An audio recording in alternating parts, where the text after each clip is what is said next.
This is Kerry Cassidy from Project Camelot. I'm here with Bill Wood. He's going to be talking about his experiences as part of a special unit, a SEAL unit in Iraq and other places around the globe as part of the American military.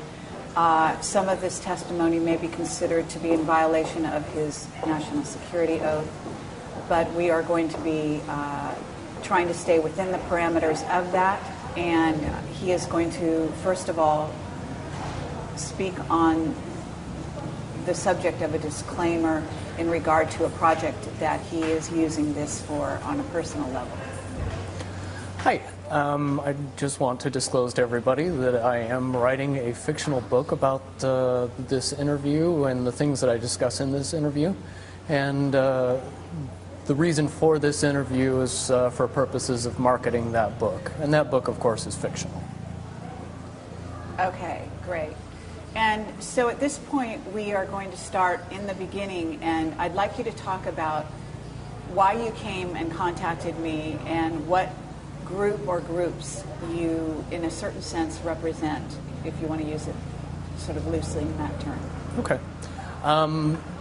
Basically, I don't really have any group that I represent. However, there are many, many people, both former and current military, that have a huge amount of concern over what the members of the military know to be what's really going on in the Middle East and places that we are occupying currently outside of this country.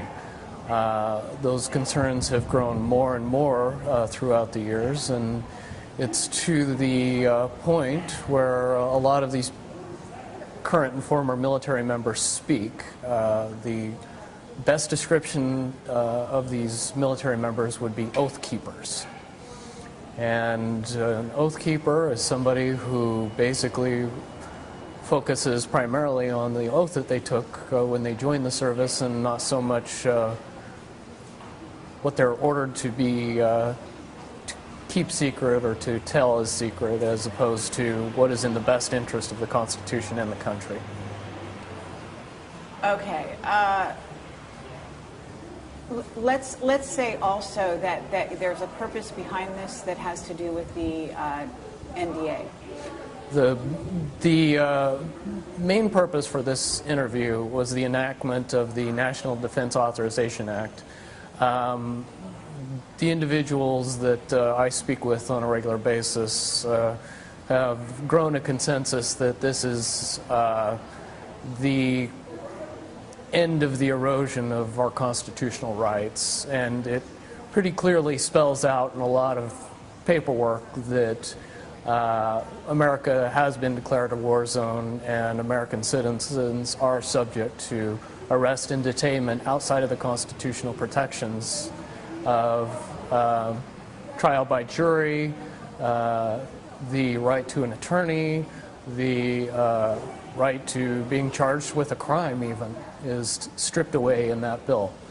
I don't believe most of the American public has been properly informed via the media, so we're trying to get the message out and get some support in the fact that we cannot continue to allow the progressive erosion of the constitutional rights and expect to have our rights ever be taken seriously at some point. Okay, so at this point, Bill, when you approached me, I really had no idea what this was going to be about, and it was quite surprising that you had the kind of disclosures that you have and some of the background that you have. So what I'd like to do is go back through your testimony, because at the time I didn't have a camera, and I do want to say that we're in a public place here, but we are forced to be in this kind of a public place for a number of reasons that I can't explain on camera, but take it from me, there's a purpose for this. And at this moment, what I'd like you to do is start from the beginning, the way you did with me. And eventually, I want to work our way to sort of some of the more, what you might call top secret disclosures that happened later on. Some of the experiences you're going to be relating at this time may not be considered quite as risque or damaging or to the U.S. military as might otherwise have been perceived back in those days. Mm-hmm. Back in those days, you had a very special clearance, and so I would like you to talk as much about that clearance in setting up, setting the stage for the story as possible. Okay. So in June of '91, I joined the U.S. Navy, and I was less than a year into my Navy experience in training in Fire Controlman A School when I was approached to take part in a special team. At the time, I wasn't really told that much about it, other than it was secret. But from my background and my family involvement in the military, I was excited to take the opportunity. Shortly after that, I was reassigned to San Diego, California, and was assigned to a ship that was being built. So that gave me a lot of time to go to schools, which that comes in handy at this point, because very quickly after that, I was taken to this special training school and found out the details of which were, the basic sense is that I would be controlling Tomahawk cruise missiles and using specialized equipment that nobody really knew about in order to fly those missiles from when they come over the horizon to line of sight of the target, and to drive the missile directly into the target and be able to verify prior to the targeting of any kind of building or designation that it is the target that we are looking for, and then it is approached,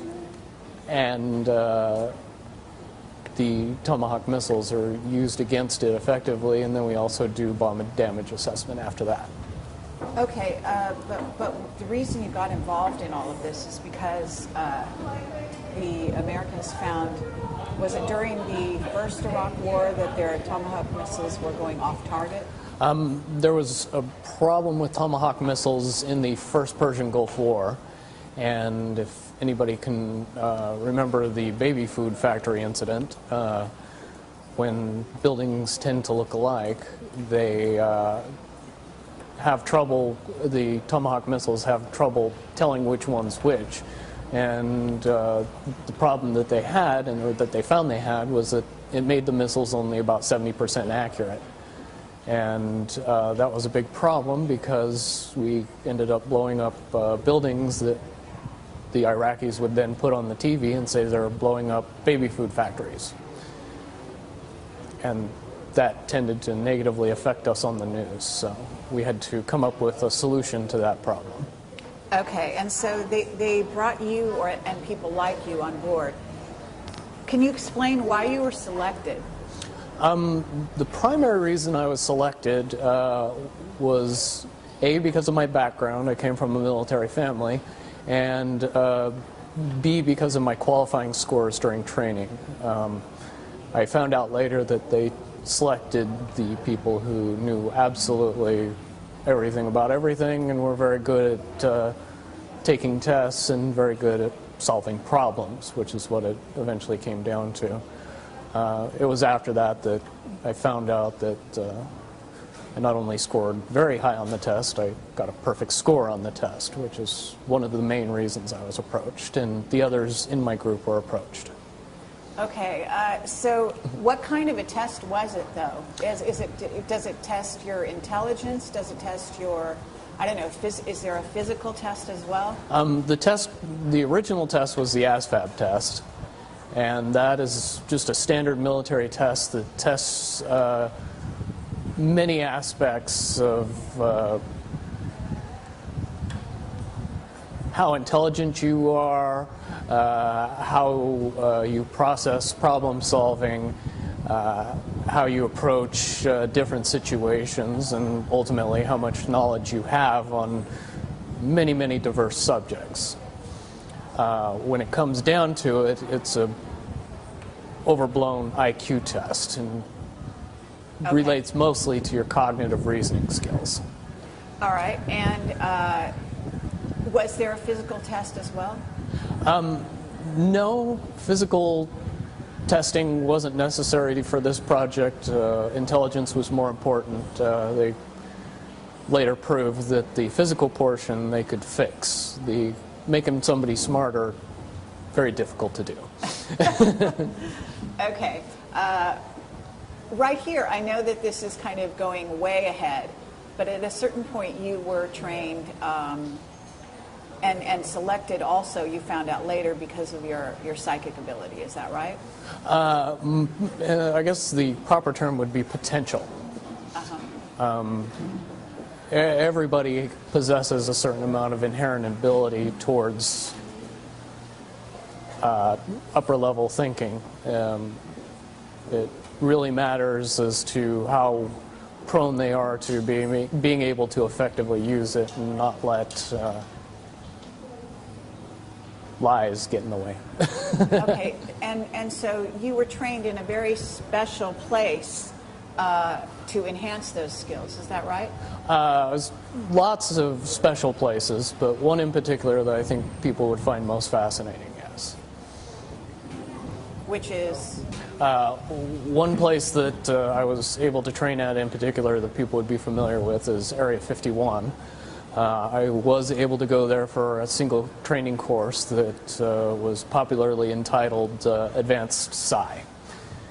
And basically what that class did for us is teach us to use advanced intuition. Basically bringing out your ability to know things ahead of time, predict things, delving into reading minds and predicting the future, if you want to use plain English to get into it. And would you say that you were trained as a remote viewer? Certainly that goes into the ballpark or the wider spectrum of what we are being trained to do. The wide spectrum is to trust and hone and use your intuition effectively enough that you could rely on it in tactical situations to give you more information than your five senses were giving you. Okay. And you and the other people you work with were a group of 9 people, is that correct? We were a group of more than 9, but it was 9 people that operated. We had officers and senior enlisted that helped us and a support staff, but essentially it was 9 people that were trained to do the job. Yes. Okay, and is that 9 people to go into the field? Yes. Okay. And so you went to school, and then what happened? At what point did you start to be deployed, or what was the trajectory? In 92, at the end of 92, we started to be deployed on missions. The basic overview of a mission would be to get to a target, usually by some extraordinary means of jumping out of an airplane or walking further than most people would imagine, getting within the line of sight of a target, setting up electronic equipment that would allow us to control the cruise missile via line of sight, wait for the missile to come inbound, sync up with the bird as it was in flight, and then use regular airplane type controls on the box or the targeter that, for what people know today, would be essentially flying a Tomahawk missile just like an operator would fly a regular drone aircraft nowadays. In my description, I would say the Tomahawk missiles were the first generation of drone aircraft. Okay. So did you have to have computer skills, special computer skills to operate something like this? We were highly trained in advanced electronics, optics, electromagnetic devices, motors, synchro servos, and also radar and laser energy. Okay, could you repeat that last line? The whole thing? Okay. We were highly trained in advanced electronics. We also did a special amount of work with optics, with electromagnetic devices, motors, servos, synchros, and a lot of information about radar and laser systems. Okay. And so far, have we violated any kind of a security oath? Not yet. Okay. No, I'm just going to ask you that periodically, just so that we can sort of monitor that situation. Because we don't want to endanger lives any more than necessary here. You know, both of us are adults and know what we're getting involved in here. So at that point, you must have been deployed to a ship, right? We were deployed. I was deployed on several ships during my career, but on this particular occasion, yes, I was deployed to a Arleigh-Burke-class destroyer. Okay, and where was this based? It was based out of originally San Diego and then later moved to Japan. Okay. And so from this point, you were, can you describe the team you worked with briefly, and then how you were sent out on missions and where specifically the problems began? Originally, we were deployed to missions throughout the Middle East in various countries. The one that mainly I spent time in was Iraq, and that area of the Middle East.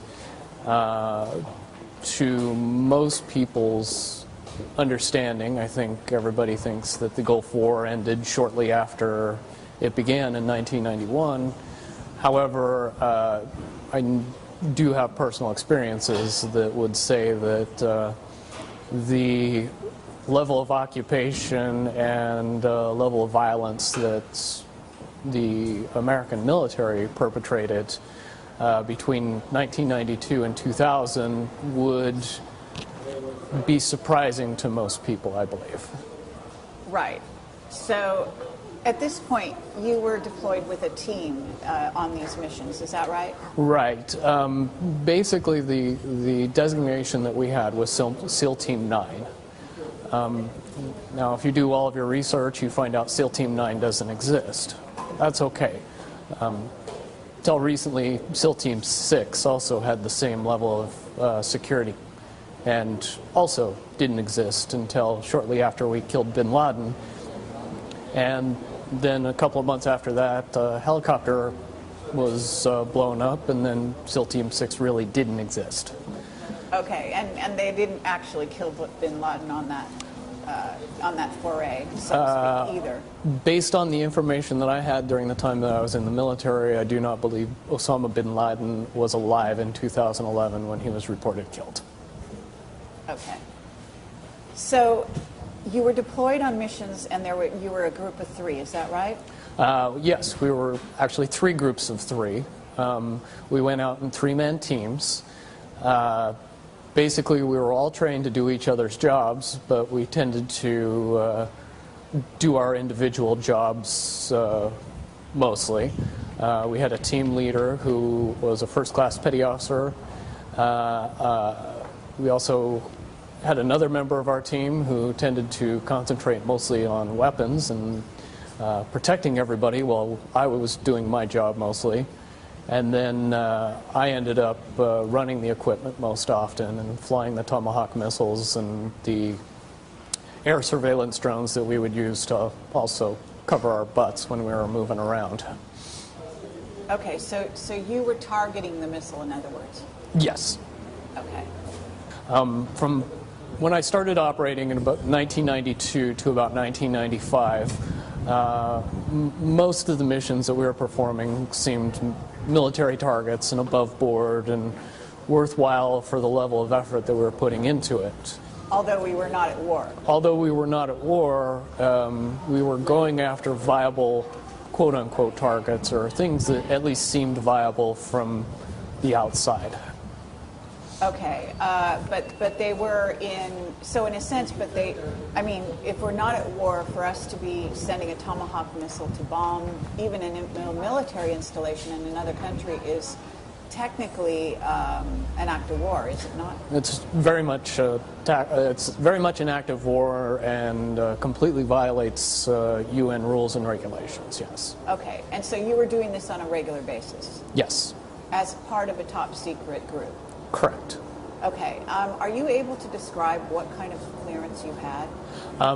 The level of clearance that I had, or the designation for my top secret level clearance would be Indigo. And Indigo was a level of clearance that anybody that worked with Tomahawk missiles got that was related to SEAL Team 9. Okay, so we're having a helicopter fly over quite low at this moment. Not sure why, but it's an interesting dynamic. So we're just going to wait just a brief minute here and see if we can hear it disappear.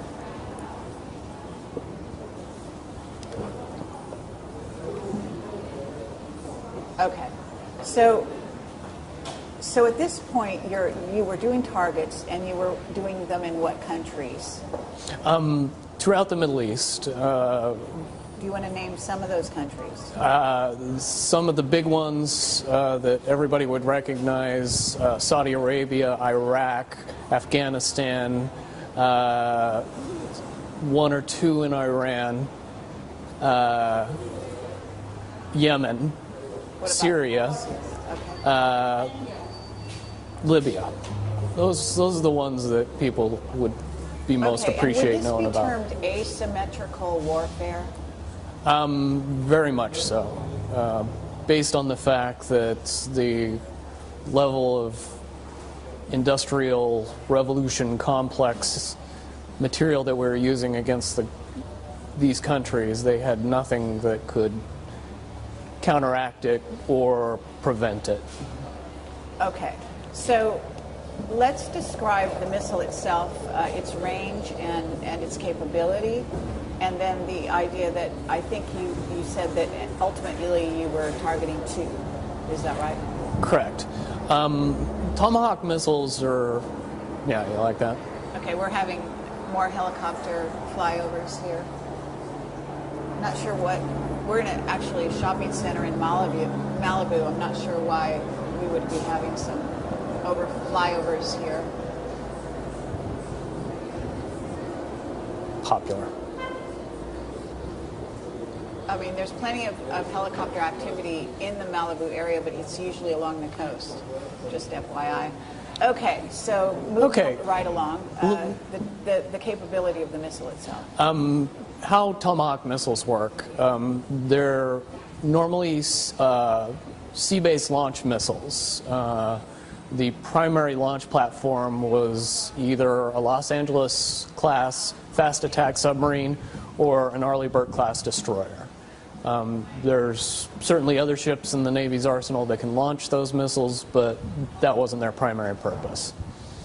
Once a missile was launched from a ship, it would go along pre-programmed waypoints until it got close to the target, and then it would use a combination of radar, lasers, and terrain mapping to snake its way through the land masses until it got within the line of sight of a target. The official version of what a Tomahawk missile would do at that point was compare a picture of the target to a picture that it has in its database and designate itself upon that target based on what was inputted up to it shortly before it was launched. At that point, we could interrupt the flight path of the missile by syncing to it with a special piece of equipment. Okay, I'm sorry, we have a helicopter again flying very low over this building.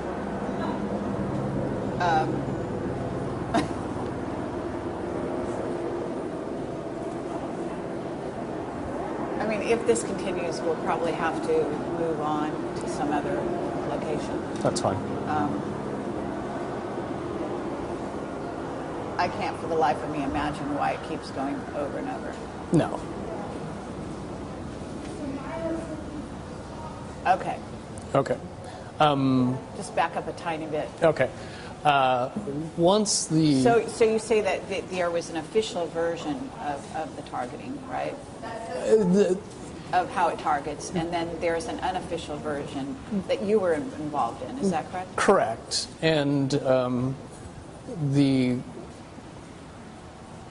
way that I got involved in the launch of a Tomahawk missile was with a special piece of equipment that we had with us. We could get in between line of sight of the missile and the target and sync up with the missile and control it remotely from that piece of equipment. And basically, the only thing that does is control it just like everybody would understand how a drone is controlled by a pilot that's stationed in Las Vegas when the drone is in the Middle East. Okay, so, but you actually did seem to go on location. Correct. We had to be on location because back then the only way to exchange information fast enough with the missile system would be to be within line of sight of it. Of the target? Of the missile and the target. And the target. Okay, interesting. So you did need protection, obviously being somewhere in the vicinity of the target. Is that correct? Correct. And that's where all that cool advanced training came in. Experts at counter detection and counter surveillance certainly aided in our cause, as well as... Okay, we have another helicopter going. This one's different, though. Yeah, isn't it? Not the same one. Not the same. Okay, so, but at this point we haven't really answered the question as to the capability of the missile itself. Capabilities of the missiles could be altered quite a bit. They do have the bomb load capacity of 1,000 pounds.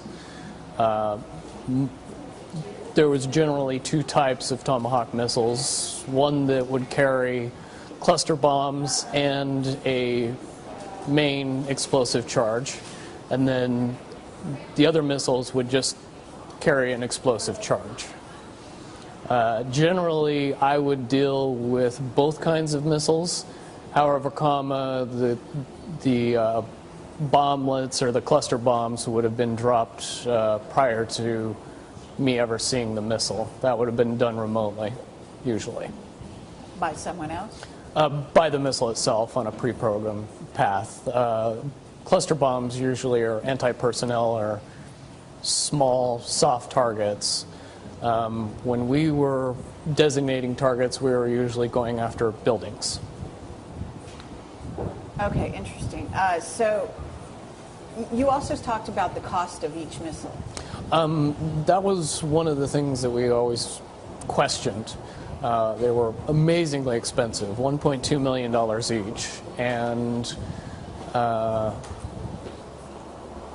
okay. Let's just say that the one unclassified thing that I can talk about Tomahawk missiles is to encourage everybody to get online and figure out how many were used between 1992 and 2000 and see if those numbers ring true with the fact that we weren't at war.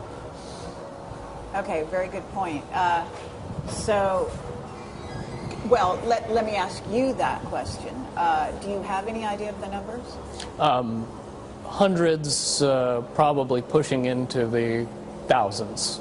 Okay, but you were sent out on missions, didn't you say every month? So once a month you would be doing what is in essence a bombing mission? On average, and that I'm just one of 3 teams as well. So would you say that all 3 teams were sent out at least once a month?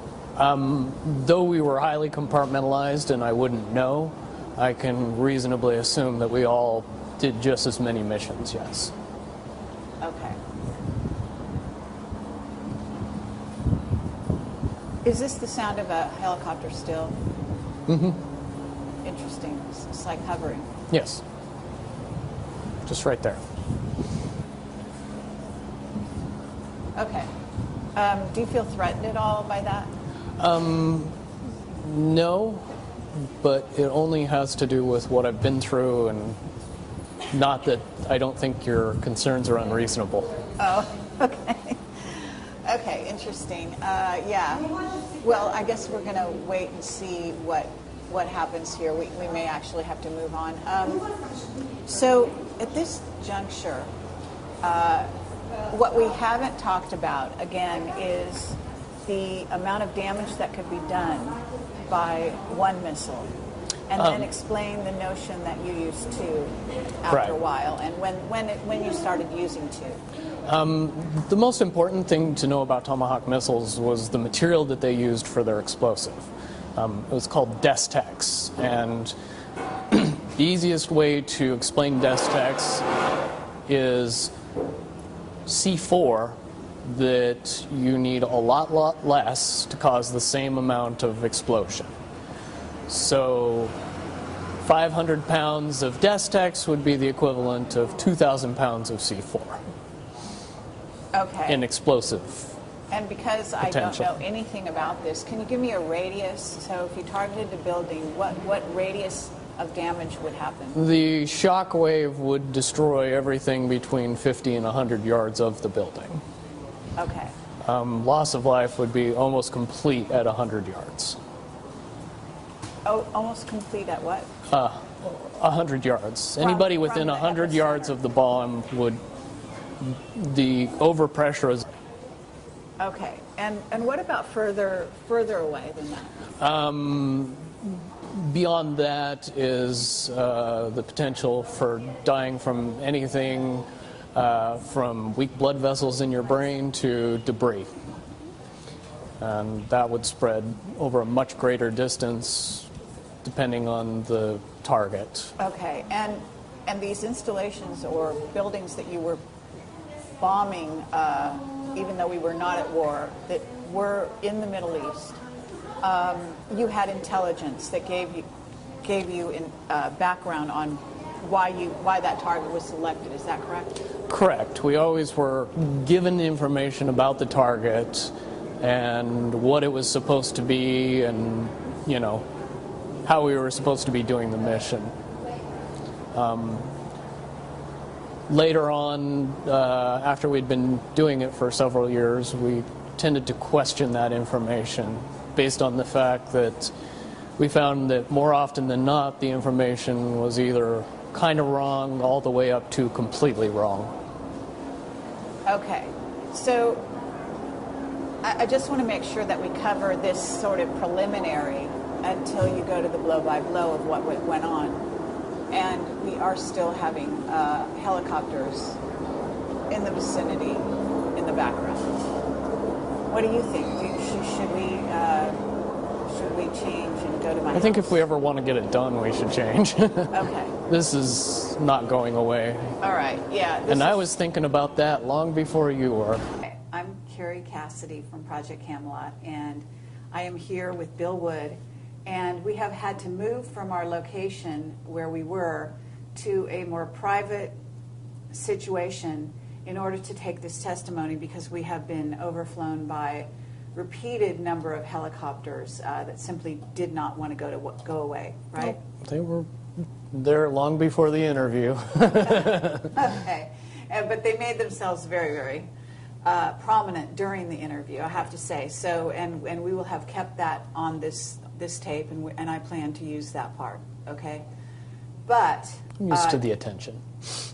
I'm sorry? I'm used to the attention. Oh, all right. Fine. Well, I'm not quite used to that degree of attention, let's put it that way. For me, this was something of an unusual situation. But at this moment, what I'd like to do is just maybe summarize what we've talked about before, because in case we do have any issues, having helicopters fly over is fine. It's a problem, of course, but if they're shooting an electronic pulse at the camera simultaneously, then the footage that we've already shot could have been affected. Mm-hmm. And what we have talked about has been excellent so far.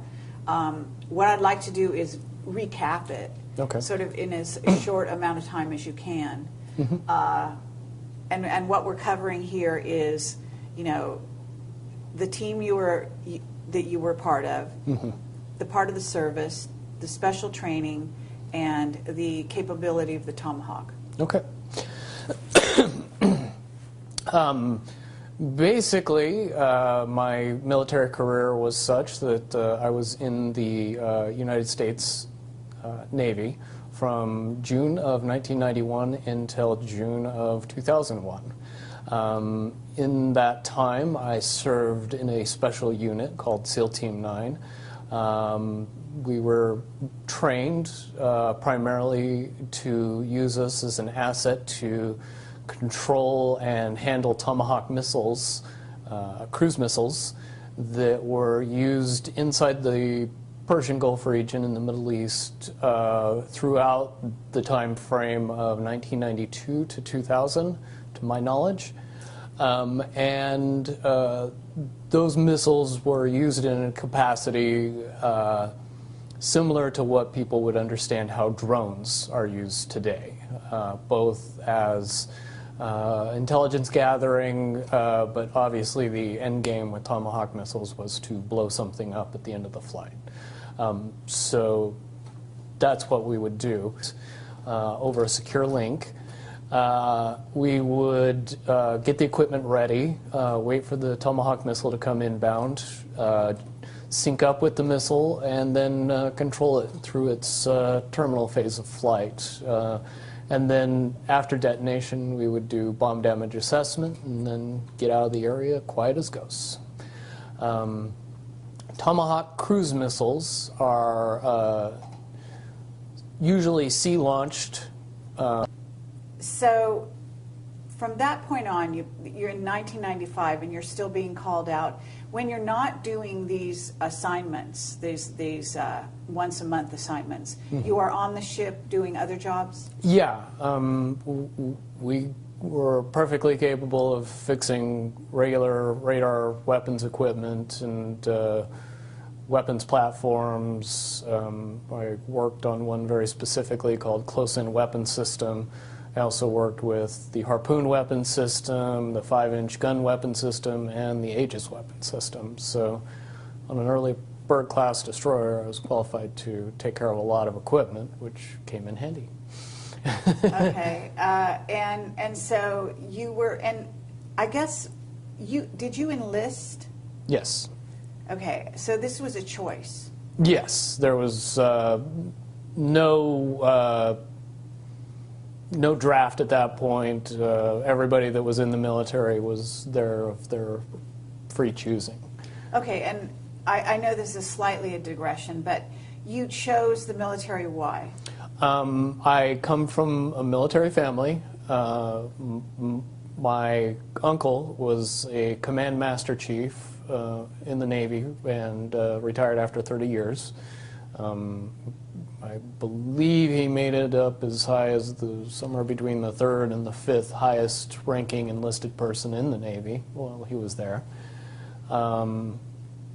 And when I was very young, I got to ride on the USS Missouri when it was recommissioned. And I was pretty addicted after that. Okay. That being a ship? Yes, it was one of the 8 battleships that were recommissioned shortly before the first Gulf War. Okay. And did you have other members of the family that were also in the military, or just your uncle? My brother was in the military, the U.S. Navy at the same time I was, and a cousin, my uncle's son, was in the Navy also at the same time that I was. But not your father? Not my father, no. Okay. Okay, well, from this point on, 1995, you start noticing there's a change in targets. I mean, do you really think there was a change, or do you think that your perception for some reason changed? No, there was definitely a change. When you couple the seemingly insignificant aspects of the targets and evolve that with the amount of overkill that we were using when we would use these small buildings as targets, it would be what I would term as a massive amount of overkill. And it was when that started happening that we began to ask questions about, is the intelligence correct? Are we getting the right information? Why are we going after these, tiny targets with massive amounts of ordnance? Okay, and in many cases, it sounds like you didn't work in cities, as I think we talked about. You seem to be on the fringes in the country, and what you're talking about are really small villages. Small villages, out-of-the-way places. In that part of the world, that's how most of the rural population lives. Large cities tend to be, relatively obscure in any part of the country except for maybe the capital. Okay. So at this point, it's 1995. What happens is there any incident that specifically happens? It progresses up to April of '97 when we were out on a mission, and like I was telling you about the dual Tomahawk missiles, normally it wasn't a big deal. They would come in right behind each other. It would be boom, boom, and there wouldn't be many issues. But in April of '97, I had an incident where the second missile came in 5 minutes late. And I was faced with the prospect of hundreds of people pouring through the debris of the first Tomahawk missile, being right on top of where the second Tomahawk missile was going to be designated. It would have killed hundreds of innocent rescue workers if I redesignated that target 5 minutes later. I had an aspect of conscience that made it so I chose not to detonate the second missile on top of those rescue workers, and that was against standing orders and got me in a lot of trouble. Okay, so, but can you describe it in a little more, fill in the blanks, for the people that are listening, because this was a village in northern Iraq, was it not? Correct. And then also describe, maybe a little bit more blow by blow that incident and what you did with the missile. When the first detonation went off, it took out a small two-story building.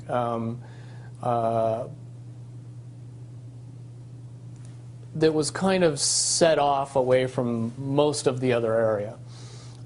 When the missile did detonate, a huge number of people from the surrounding village came in to go through the debris and find any survivors and help people that were injured, because there was a large amount of collateral damage in and around the building as well.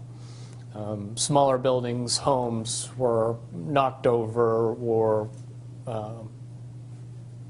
torn to bits, and there was a lot of injured people.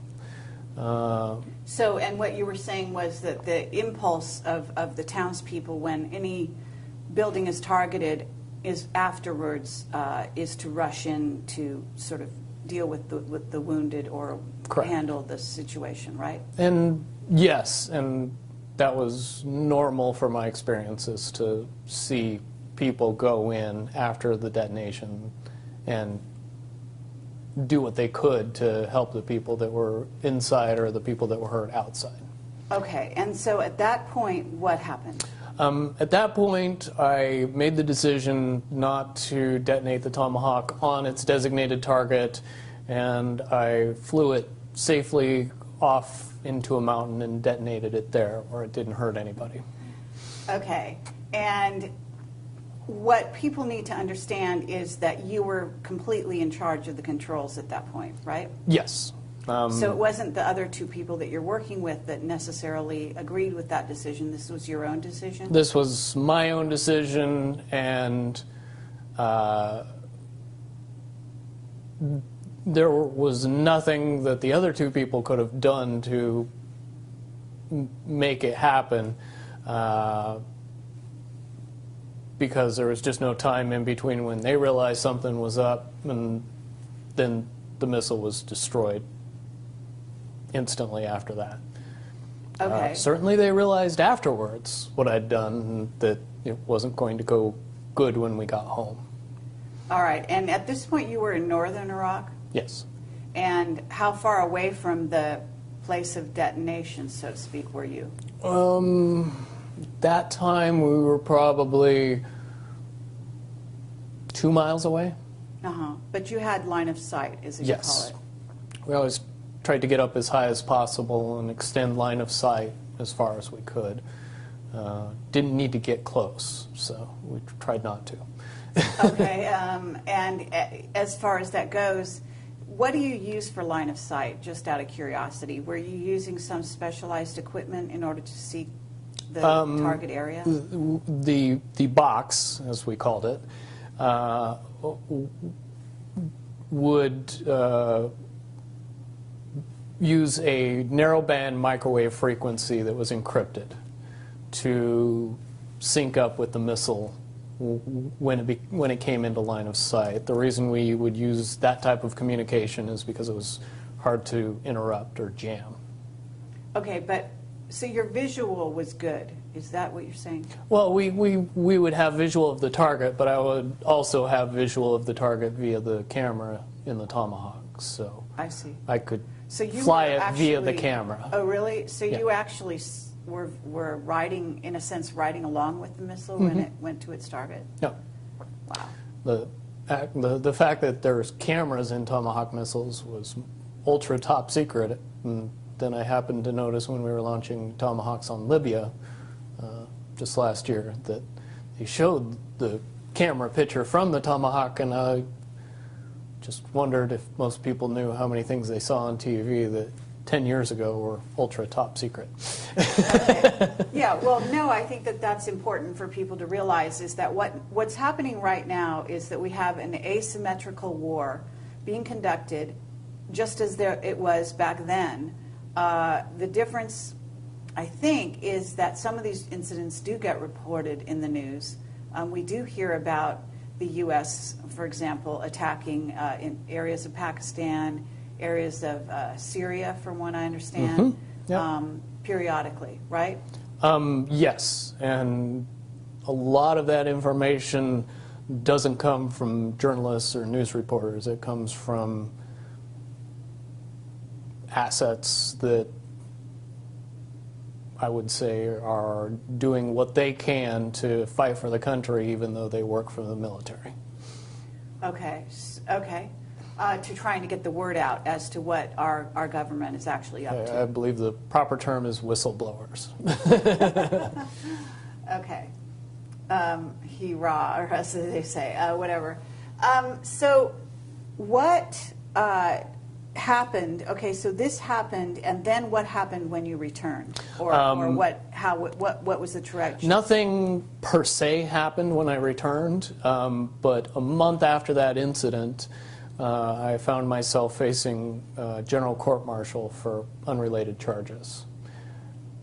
Okay, so you literally went back to base and there was no repercussions? No one said, what did you do with the other missile? Why did you fly it off target? None of that happened? During debrief, I mean, there was some very upset people, and why did you do? And many conversations with many different people about saying exactly what I said to the person before them, but I was adamant that it was a mission gone bad and I wasn't going to kill a whole bunch of rescue workers, and I thought it was left at that. So you continued to be called on assignments after that, right? You and your team. I didn't go on another mission before I was facing court-martial, no.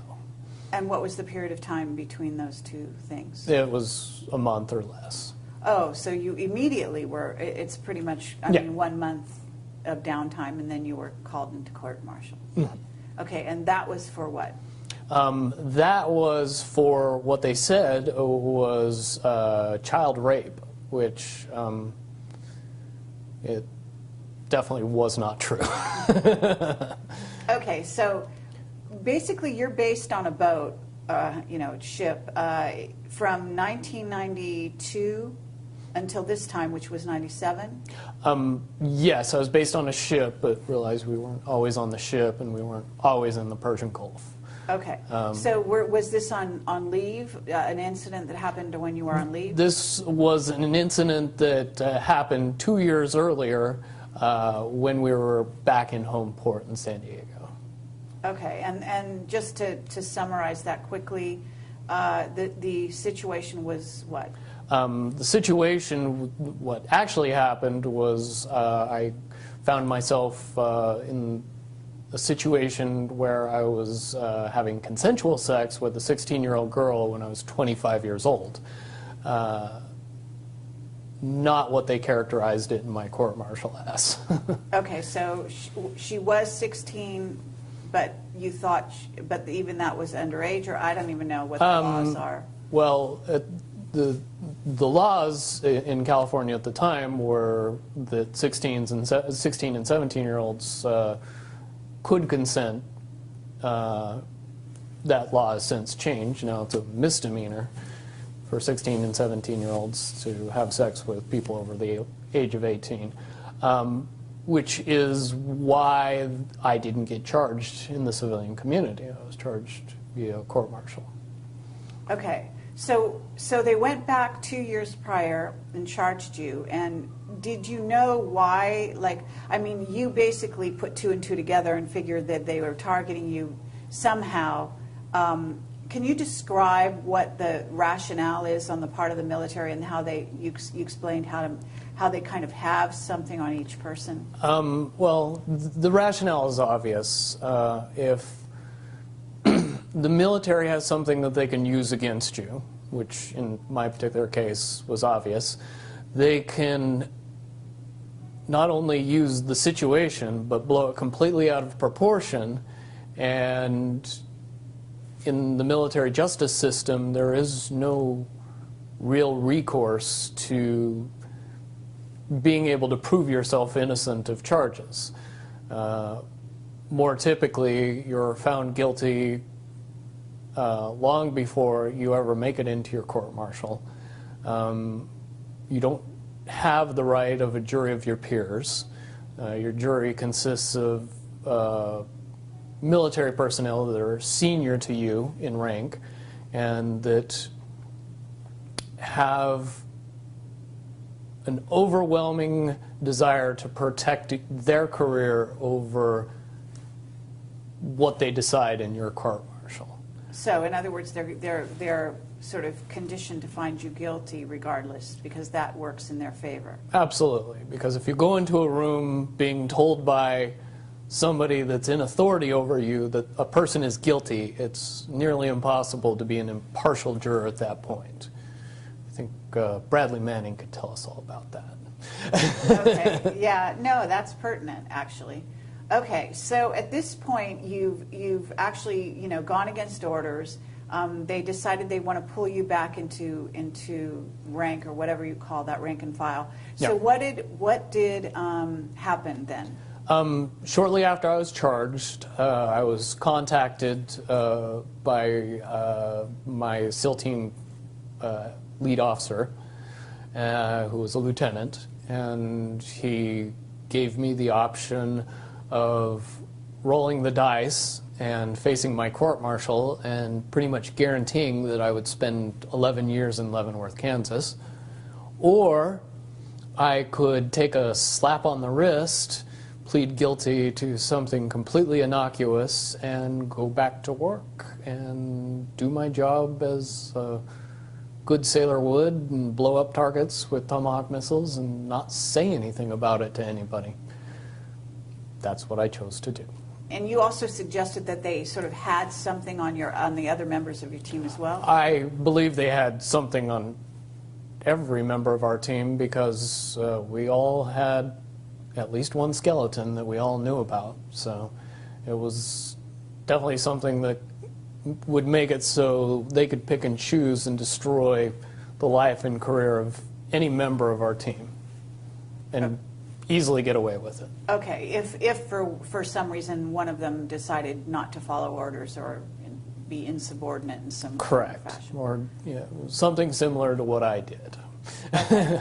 All right, so when you did what you did you have the sympathy, assuming that everyone found out about it, did you have the sympathy not only of the people, the two on your team, but other team members, or was there, were they not sympathetic? Yes and no. Really, the only two people that had all the information were the two people that were on my team. We were fairly well compartmentalized from each other. The other members of the other two teams got the military's version of the story long before they ever heard mine. So when you're given the military version and the guy you know's version, it's very conflicting, and I'm sure most people saw it for exactly what it was, but at the same time didn't want to believe anything but the military version because they don't want to think about the reality if my version was the true version. Okay. Because what your version, in essence, said was that not only was 2 Tomahawk missiles overkill to begin with, but that on top of it, these were soft targets, and that targets in and of themselves were suspicious, right? Correct. And basically, hammering me let everybody else know in the group that all of the complaining and all of the trying to, bring out the reality of what was happening was not appreciated, and it didn't matter. It made every member of the team feel like they ultimately had a gun to their head, and free will wasn't an option. Just do your job, don't think. So what happened at this point? You accepted the deal, and then what happened? I accepted the deal. I pled guilty to a charge of unlawful carnal knowledge of a minor, I swear. Very Van Halen, but... Okay. And went back to work under the guise that I was in jail. Everybody that I was related to or that was involved in the court-martial was told that I pled guilty and went to jail. What actually happened was I pled guilty, got on an airplane, and proceeded to spend the next 3 years in the Persian Gulf doing my job. Okay. Interesting. So you're saying the civilian world, is that what you're talking about? Yes. The civilian world heard you were charged with this and pled guilty. Mm-hmm. Okay. So then you went back to work, and you were basically and so then at that point what happened? I mean, you continued to target soft targets? At that point, it was fairly obvious that we were the team that would get the hardest targets. Not militarily hard, but the hardest to blow up. Meaning the softest the targets? softest targets, the one that were most obviously not military assets, not worth the amount of explosives that we were using. At that point, the targets became plainly obvious that it was a terrorist-based mission, and the reasons that we used the missiles and the explosives and where we targeted was to scare people and not to blow things up. Okay, but you did blow things up. Yeah, but it was not... The destruction wasn't the main mission. The main mission was to scare the people that survived and get them talking. And was it to turn them? I guess I'm kind of It's interesting because at that point they have like a captive audience, so to speak, in you guys, such that they can do whatever they want with you, and you can't complain, you can't object, because you're sort of under a certain level of coercion to be quiet, right, and do your job, Correct. regardless of what they ask you to do. So they can really sort of run you all over the countries, doing whatever they want. But how does this sort of state-sponsored terrorism, as it were, facilitate an agenda? Do you know, like, how it links up? I can see it more properly in hindsight now, but it's very easy to understand. What we were doing was creating the problem. When enough people are left behind with enough dead and injured relatives that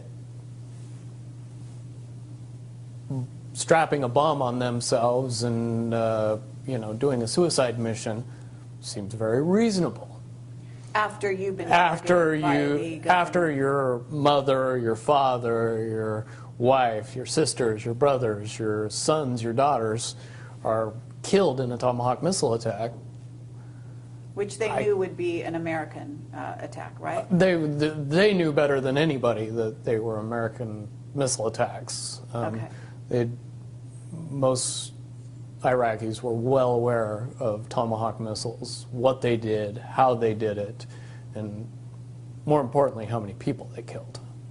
Okay. It was a big deal to them. They didn't like that terrorism. So in a sense, it was homegrown terrorism being bred out of these incidents. That Correct. The U.S. was actually creating the problem, as you rightly said. Correct. That also coupled with our occupation of bases in Saudi Arabia. Plenty of people in Saudi Arabia were very, very unhappy about us being there long after the first Gulf War. This is 1997. You've been called back on duty. And you said for the next 3 years you're given targets that are highly suspicious, and basically we are creating terrorists that will sort of facilitate the so-called war on terror by actually manifesting that ourselves.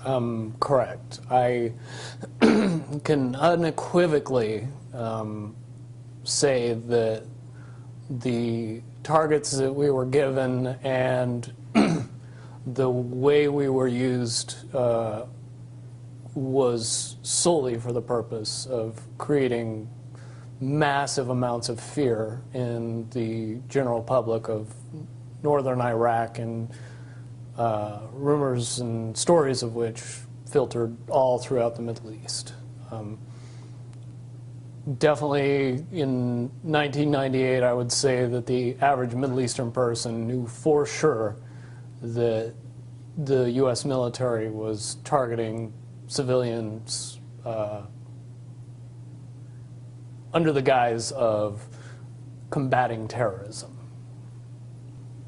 At that point, your sort of mental state must not have been great, right? No. I was very distant and dark. I was only able to deal with the fact that I had to do what I did because I knew that the consequences would just put me in jail. Would you say that that was true of the other team members as well, or? Certainly, everybody was well aware of my situation after that, and my situation coupled with the targets and the evolution of what we were doing as far as warfare was plainly obvious to everybody that was performing missions. Okay. So what happened then at that point? Basically, we continued on and continued on to go after these soft targets and do our jobs and not really say anything. That climaxed in December of 2000 for me and my group.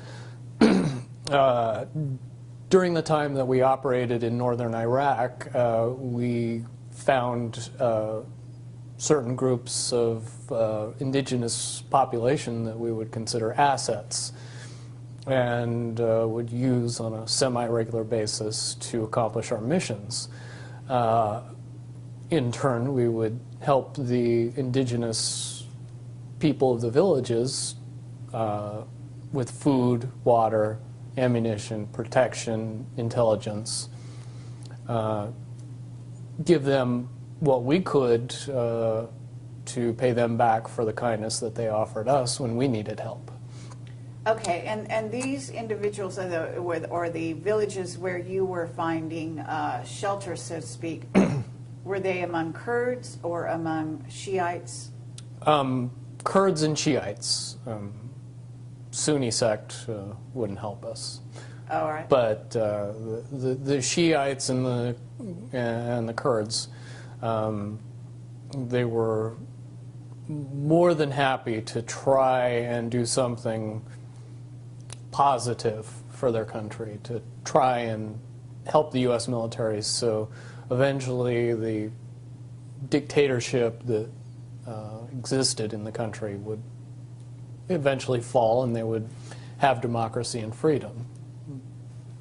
That's what they believed. That's the rationale that they were sold, so to speak. Yeah, I mean, it wasn't propaganda. It was more of a choice between the lesser of two evils, I guess is the easiest way to say it. So, okay, so this went on until 2000, and then what happened?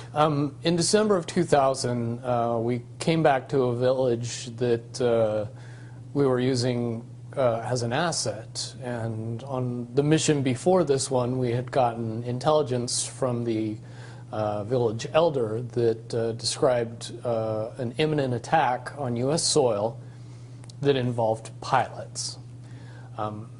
Did not understand what the information meant, but we took it back to base and reported it, and didn't think much of it. Later, very soon after that, we went on another mission, came back to the village, and discovered that the village was destroyed in a Tomahawk missile attack. At that point, we were psychologically broken as to how we were being used and the obviousness of that village being destroyed. There was no military significance whatsoever. In destroying the village, there was probably 30, 35 people, and no permanent structures other than 3. And Initially, and so before it was destroyed, these right. people lived very simple lives. They were very nomadic and detached, and there would be no reason whatsoever to bomb that particular target unless the information that we obtained was significant. But you didn't bomb them. No, it was another one. It was another team that knew of the village, but when they destroyed the village, they didn't know who they were bombing. They were told lies. Okay, so and this is, in theory, one of the teams of the 9? It was one of the other teams in SEAL Team 9, and I know which team it was. When we got back home from the mission, and I actually got into a violent altercation with the person on that team that does the job that I do for my team. And it sent shockwaves through the 9s. It really fractured things and tore us apart. In my estimation, it was probably either the end of the end or the beginning of the end of the SEAL Team 9 program and its mission. Certainly at that time, we were seeing the evolution of drones come online, and more often we were being assigned drones as assets, so we were aware of them and their capabilities on missions. And shortly after that, drones became weapons-based platforms, and they started using the much more humane Hellfire missile to accomplish the goals that we were accomplishing with Tomahawk missile attacks. When you say much more humane, are you joking? Tongue-in-cheek, Hellfire missile has a 25-pound warhead. Tomahawk missile has 250-pound warhead. Yes, a drone can minimize collateral damage. However, we are where we are today, and we know that there's lots of collateral damage with drone-based missile attacks. Okay. Yeah, I didn't even realize that drones were military, equipped to. I thought they were simply surveillance. Most people don't. Not one of those well-advertised things that our media keeps us up on. Right. Okay. So at this point, you basically had what you call an altercation with the individual who bombed this group of people who had been giving you guys shelter. Who, in a sense, it was almost like I don't know if it's like a shelter or a home base for you guys. This small village, right? So it's village. The village is destroyed. It wasn't a home base. It was. It was an asset that we used in a military sense, but at the same time, we developed an emotional connection to the people of the village. We knew who they were. We knew what they were about. We knew the basicness of their living and how they went about. And destroying that village and killing all those people was unnecessary and sad. Okay. So at this point, what happened within your sort of when you attacked the person, did you almost kill them? Yeah, I got into a fight with them. Did go overboard, and the physical violence was enough to put him in the hospital and threaten his life. I'm pretty sure the only reason I was able to do that level of damage was because that person didn't fight back. Certainly we're evenly matched as far as hand-to-hand weapons combat at any other given time. The fact that I almost killed him doesn't seem possible unless he felt guilty and just didn't fight back. Okay. So at that point, what happened? At that point, it was pretty obvious to the powers that be that I was never going to be able to be used in the capacity that I was being used anymore. I was never going to be able to designate missile attacks and kill people. So I was taken out of service and put in a psychological hospital for 6 months. I spent most of my time in a drug-induced haze/coma, experiencing wild hallucinations, paranoia, and treatment programs that focused my mind solely on fear and distorted reality and believing in a bunch of things that were only manifesting themselves because of the drugs, the hallucinogens, the psychotropics. So they were basically messing with you at that point through, would you call it mind control techniques? I would more correctly characterize it as mind destruction or psychological destruction, stripping me from all reality as far as, up and down, left, right. Perception became something that was very fluid and could be influenced very easily. Okay. So, and this went on for 6 months, did you say? 6 months. Towards the end of the 6 months, the drugs stopped. I came out of my cloud I guess is the best way to put it, and was told that I was being released from the military, and that everything was going to be fine, and that they just made the decision that I got my 10-year mark, which was when I was supposed to get out of the military. I was pretty happy about that, especially after the 6 months of what I would easily classify as torture. I would have done anything to get out of that. I understand. Would you say, though, that, and you alluded to this off camera, the coincidence is a bit sort of mind-bending, if you will, that you actually got out on your supposed planned release date? Correct. Had none of these other altercations, et cetera, happened along the way? According to my court-martial, I should have spent 11 years in prison. According to paperwork that I have, I spent exactly 3 years and 1 month in prison and got out at exactly the time I would have gotten out if I would have otherwise been discharged. So the two questions I would ask is, do we normally let people out 8 years early, and do we normally pay them while they're in prison? I don't think those would be easy questions for anybody to answer inside the military right now.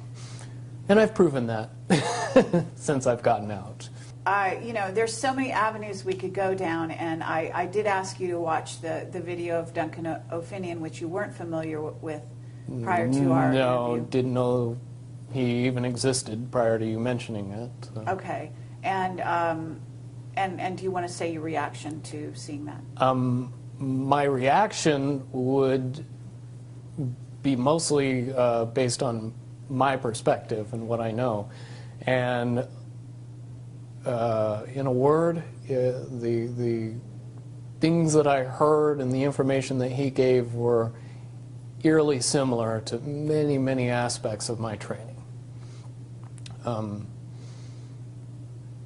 It was quite spooky, the things that he went through and the things that I went through, how strangely they coincided. And I understand completely why you would bring it up, because they are, for all intents and purposes, parallel paths that we both experienced on some level.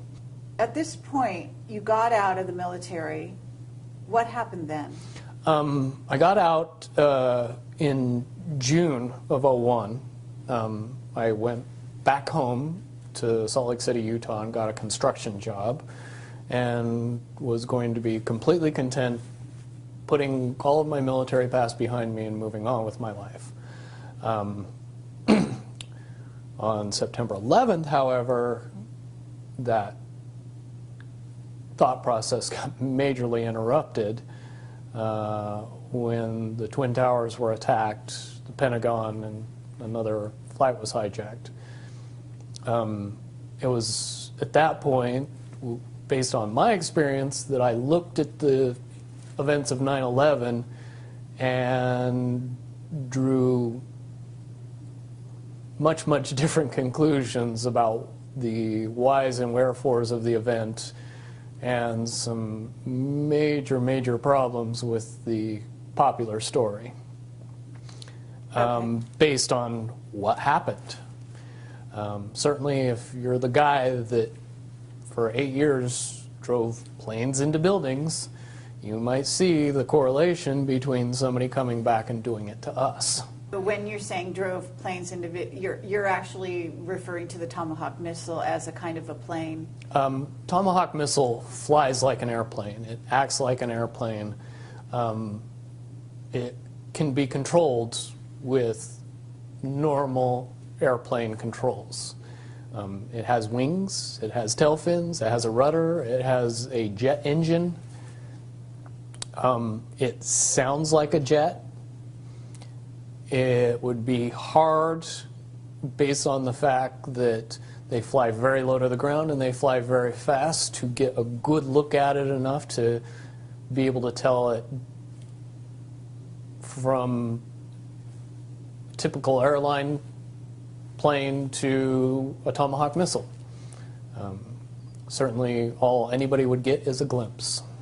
Okay, and basically you also talked about the, because they said there was a missile that hit the Pentagon, that it wasn't a plane, and you actually have some very good evidence, in a sense, to substantiate that was much more likely to be a Tomahawk missile. Correct.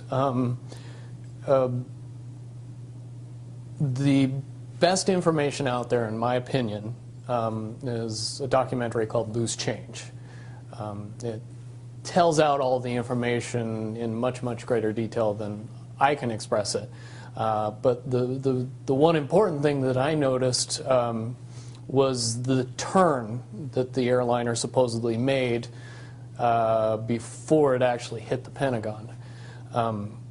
That turn would be almost impossible to make with a 757. If you want to fire up your flight simulator and buy all the controls that airplanes have and try to do it on a flight simulator, I think you would find that you crash the plane every time. However, that turn was something that I had seen many, many, many times when I used that turn to overfly a target, come around and hit it again after I'd marked on top and verified that that indeed was the actual target with the inboard camera in the missile. Also, where an airliner's wings are particularly susceptible to damage, and knocking over 5 light poles would be an issue when you were trying to control the aircraft at low and slow, like they were. Tomahawk missiles' wings are reinforced and aren't filled with fuel, and very, very hardened surfaces that make it so if the missile's ever attacked, it would still fly into its target. Certainly it could knock over 5 light poles and not even blink before it hit the Pentagon.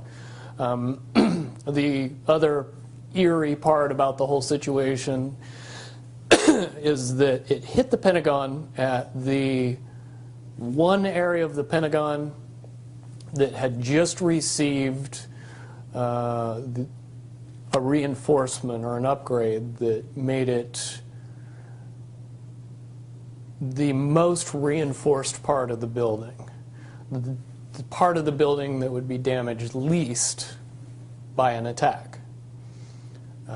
Couple that with the fact that there wasn't any jet fuel blowing it up, and that the wingspan of an airplane driving into that building doesn't match a 757. You model a Tomahawk missile and its flight path and payload and wingspan and all the other technicalities of it, and I think you would find that the estimated damage of what that attack would cause to the Pentagon at that particular area would fit very nicely with the actual damage that happened to the Pentagon in that particular area. And the fact that they had evacuated, or at least that a lot of people were not there, and that, didn't you also allude to the fact that it appeared that there was evidence that Cheney had been waiting for the in the documentary Loose Change, it does have some pretty damning evidence that the vice president was well aware of the attack. Then again, you could look at the reaction of President Bush at the time that he was notified and assume that somebody knew something ahead of time. Well, his reaction would be stereotypical of that, in my mind. What you also alluded to was the idea that you weren't the only one who, or your group, your SEAL team, weren't the only ones that had received advance warning of 9/11 during the time prior to that. Is that right? No, I would say most government agencies received some notification or some warning of the attack ahead of time. Certainly there's more than enough actual evidence out there today that's as easy as getting on YouTube and doing a search to find. after that, I spent a lot of time and effort going back and connecting a bunch of little pieces of information that, if somebody was doing their job back then, could have easily determined exactly what was going to happen and prevented it. Okay, meaning you went back and looked at intelligence that had come in over the years, or? Not over the years, but over the weeks and months prior to 9/11. Okay. So at that point, you're in a situation where you have actually been sort of, as you call, flying these planes into buildings using Tomahawk missiles. 9/11 happens. You suddenly, in a sense, that's like a wake-up call, I would imagine. Oh, it was a huge wake-up call, because now I knew what the incident involving pilots was all about. And if I knew about it, who else knew? Who else should have known? Lots and lots of questions came into my mind very quickly. And also watching the demolition of Building 1, 2, and 7, based on the fact that I've seen a lot of buildings blown up. And I've seen a lot of buildings demolitioned on purpose. Most Americans haven't seen a lot of buildings blown up. They've just seen a lot of buildings demolitioned on purpose, and really can't separate the two. When they see a building being demolished and hear it's being blown up, they mesh those two together and just assume that that's what they saw. If you know anything about the physics of explosives and actually blowing buildings up, very rarely, no matter how much ordnance you use on it, does it fall down completely, even tiny buildings. But what I saw on that day was buildings falling down as if they had no structural support anywhere throughout the building. In other words, a demolition. The only way that can happen is if all of the support throughout the building is removed specifically on time and on purpose. Certainly if Tower 1 and 2 fell down the way from the destruction that they said that it fell down from, the top of the building would fall down, and then it would slow down because it was meeting the resistance of the structure below it. That never occurred. It fell straight through the building all the way to the ground with very little in the way to stop it. Again, any demolitions expert could tell you beyond a shadow of a doubt that that's absolutely impossible.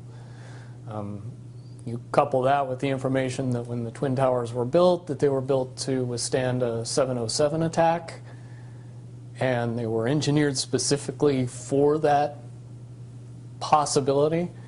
And you know, the 707 and a 757 aren't that far apart in dimensions, fuel payload, fuel to weight ratio, actual weight, pretty much all the same thing.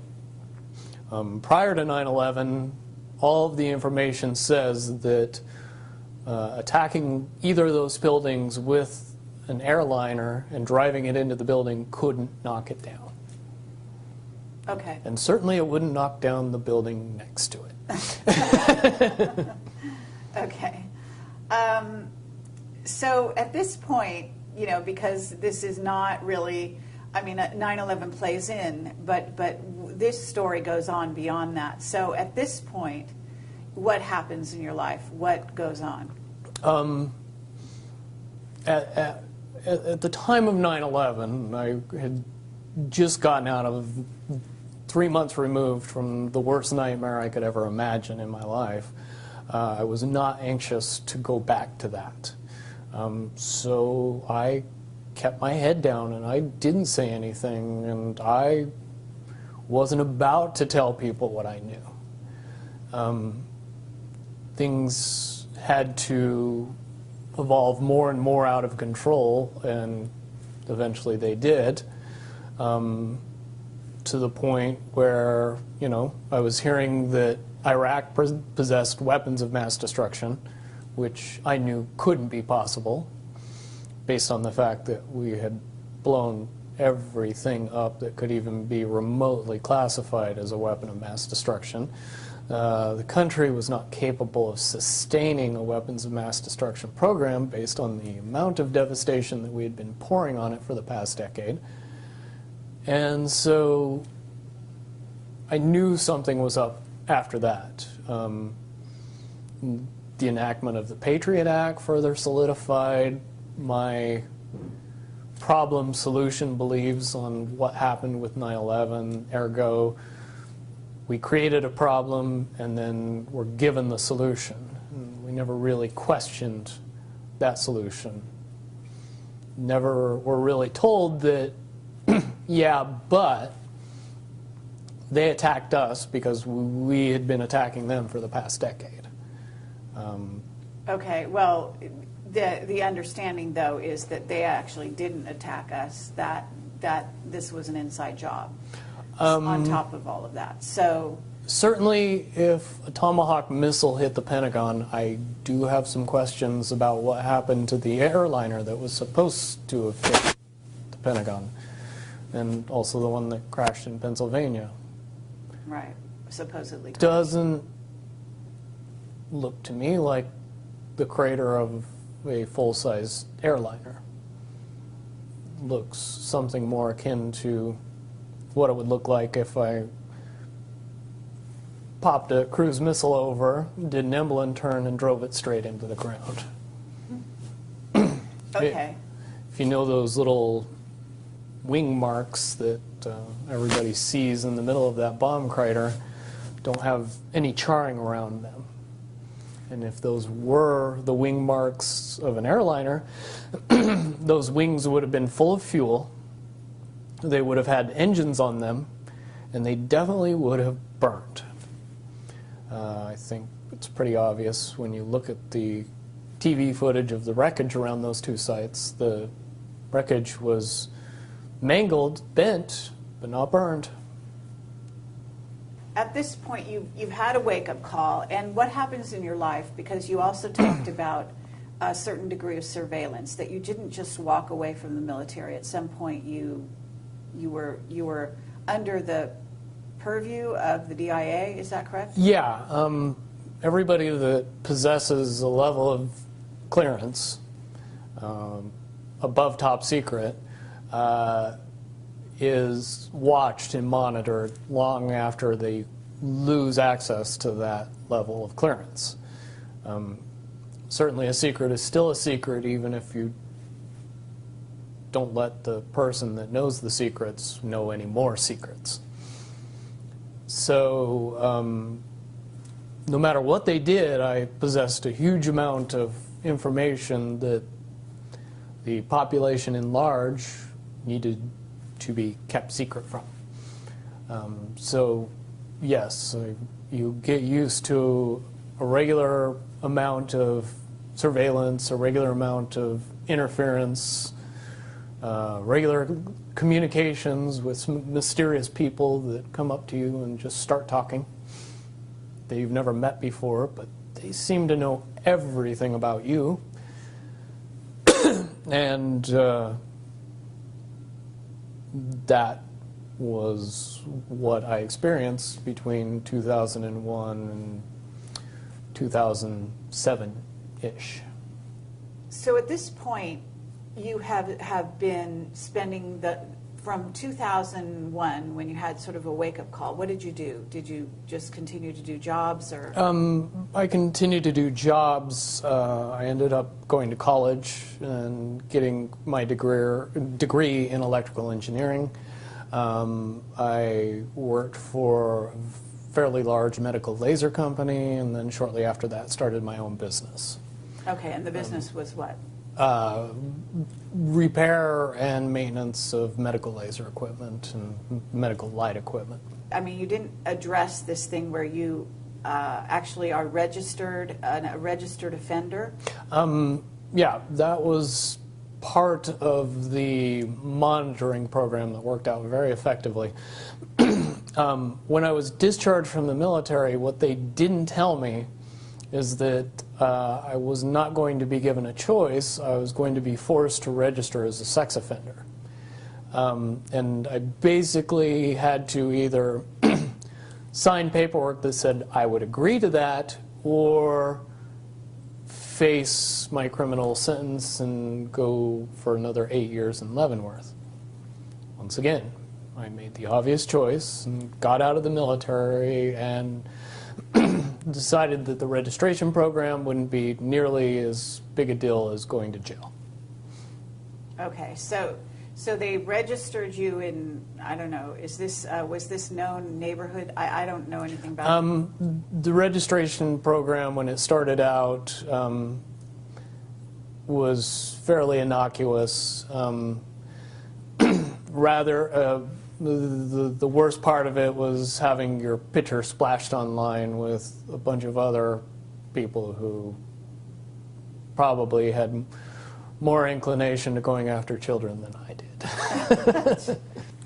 Over time, the buildup of what I was seeing and what I was experiencing and what I knew from my previous military experience in what I learned since getting out of the military, it began to build and build and build and build until it eventually got to the point where even I couldn't take it anymore.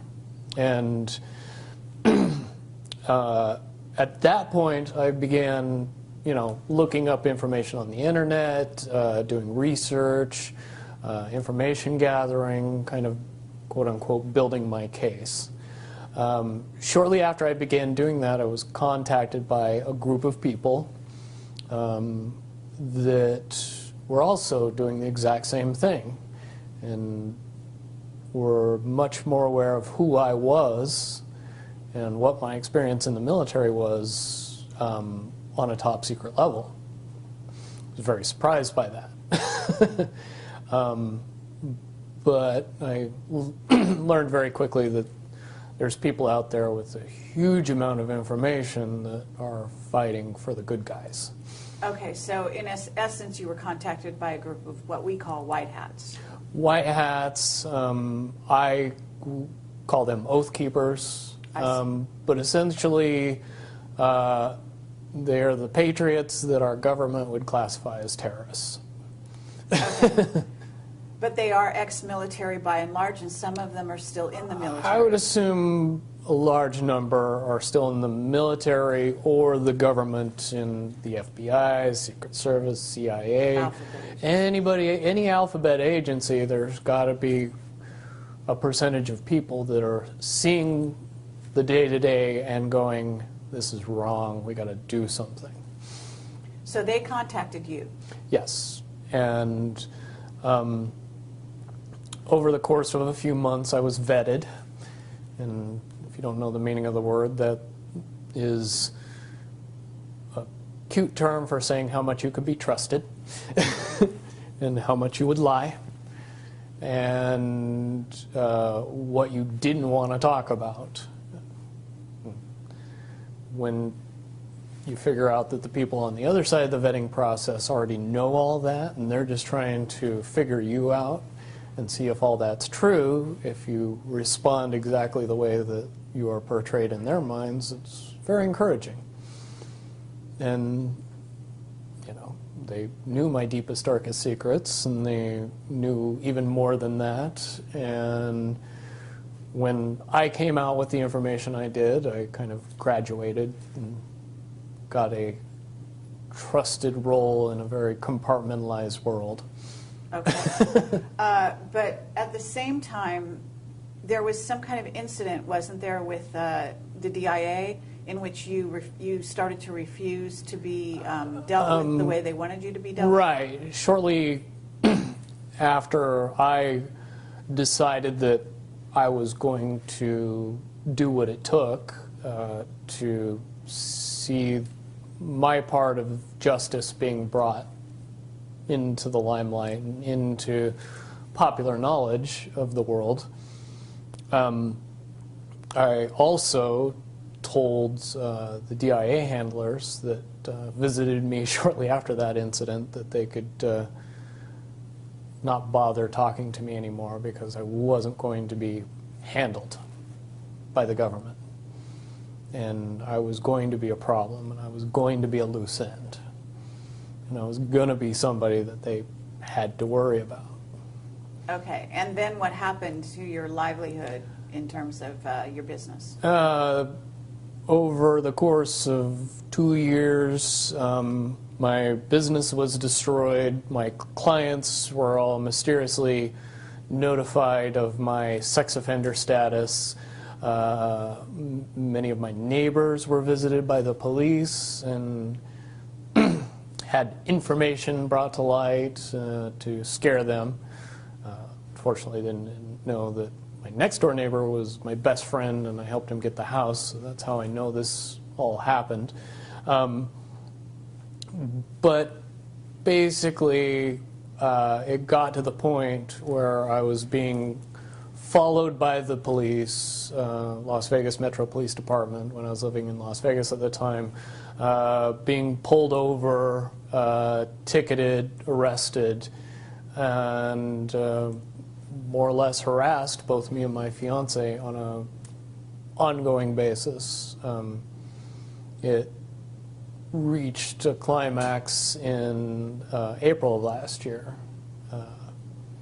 when the final straw, where they set up a massive amount of traffic enforcement for no particular reason whatsoever that they can explain, and pulled me over that day on the way to a competition, a bodybuilding competition, that I was going to be going to with my fiance, and it was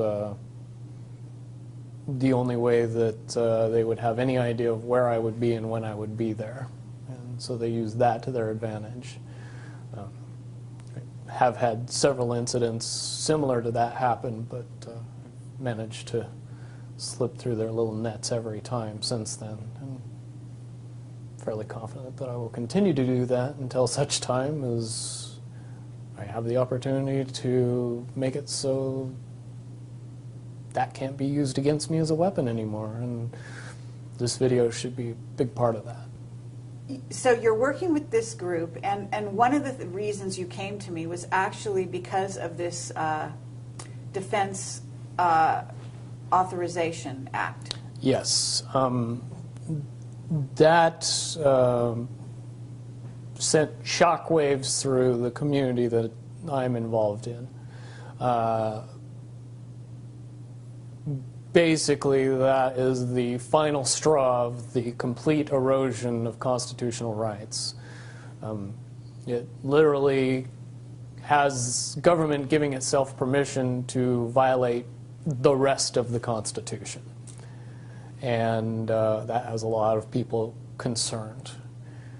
And a lot of people would like to see something done about that, and it's my opinion and their opinion that something could be done about that.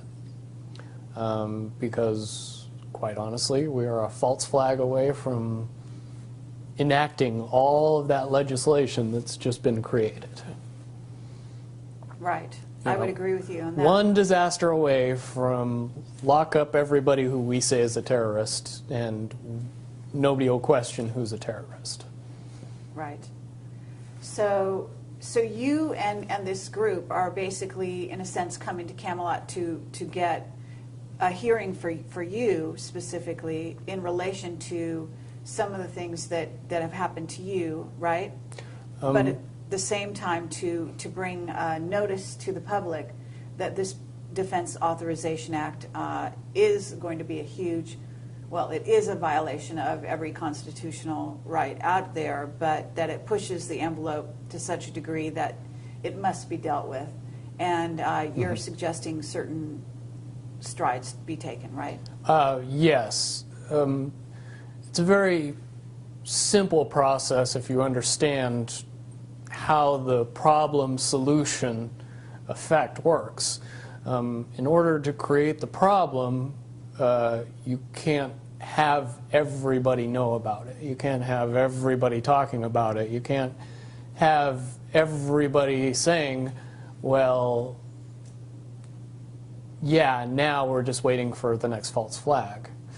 If that information is too widely known and too widely held, the next false flag would blow up in their face and cause a shift in public consciousness to say, no, this is just our government messing with us, as opposed to panicking us into a blind fear. Right. So we'll then allow them to go to war in a full-fledged war, right, instead of this this sort of sporadic war that they're conducting. Right. Correct. And the popular belief is there's a very, very easy way to prevent that from happening, and to get that information out to the public, it has been surmised that if we bring that to the level that it's at, if we address the issue directly via our constitutional rights and begin to notify the public in general that this is a problem and that it needs to be dealt with, and the way that's been proposed to me and to a lot of people is to create a petition that calls for the impeachment of every political person in Congress and the presidency that enacted this legislation as treasonous. Because it is treason to attempt to alter the Constitution through an unconstitutional means. If you create a law that circumvents the Constitution, you commit treason. Fair enough. We haven't actually talked about your special training. No. And why it is that you do have some parallels with Duncan O'Finian. And so having talked about the sort of Defense Authorization Act, at least on a very surface way, and explained that is your motivation, can we actually go down that road to where we talk about where you've been and some of the information you have? Because I don't know if it's your clearance level that gave you that, the additional information about black projects and about certain aspects of, well, to name Area 51 specifically, possibly other places that you haven't told me about yet. Do you want to go, start down that road slightly? Sure. The level of secrecy and secret facilities and the capabilities of our nationally kept secrets would shatter most people's imagination of what is possible. Area 51, Los Alamos, Dulce, 100 other top secret bases where information is kept or hidden from the public in general, it would be very hard to accept that all of this information that is currently held secret and classified is actually real. And you know this because why? Because I've experienced things in the military that I've then told people about, and by and large, people that have never held a top secret clearance would call me either, at the mildest, a liar, the greatest accusation, crazy. Certainly my experience at Area 51 and psi training and what I learned there and the abilities that evolved from that training session that we all seem to pick up on rather easily were most easily described to the layman as Jedi skills. It's very easy, if you know what I know, to see the correlation between what happens in the movie in the Jedi training and what happens in Area 51 and psi training. Certainly, we in the Nines all possessed a certain level of intuition and ability that would seem advanced to anyone who watched us use it.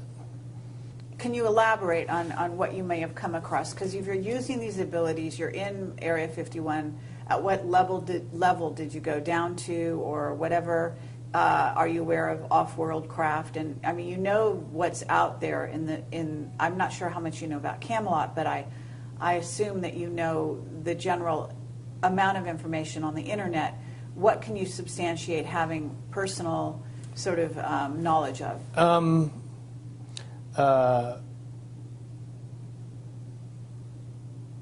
Extra beyond human abilities for every human, not subject to popular belief, but we as human beings are far more capable of using many, many advanced skills beyond 5 senses. With a little bit of training and the knowledge that it was actually possible, most people could accurately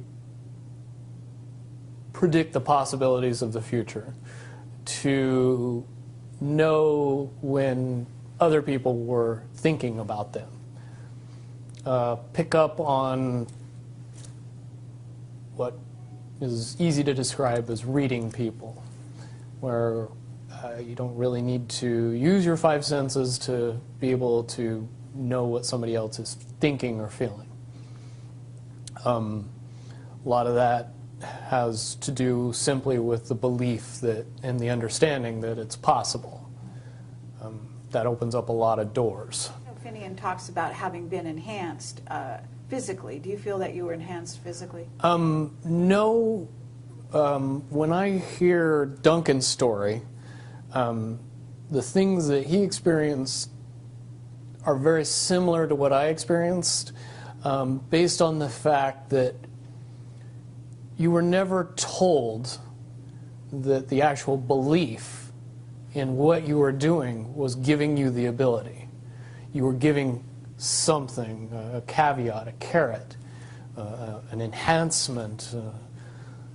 They could jam a small piece of metal in your arm, and that's enough to get you believing that you have these abilities, and they turn on. But one really doesn't have anything to do with the other, per se. I have had a device implanted in me, and I later was of the understanding that that device did not do what I was told it was doing. It was not to provide enhancement, it was to provide monitoring. Mm-hmm.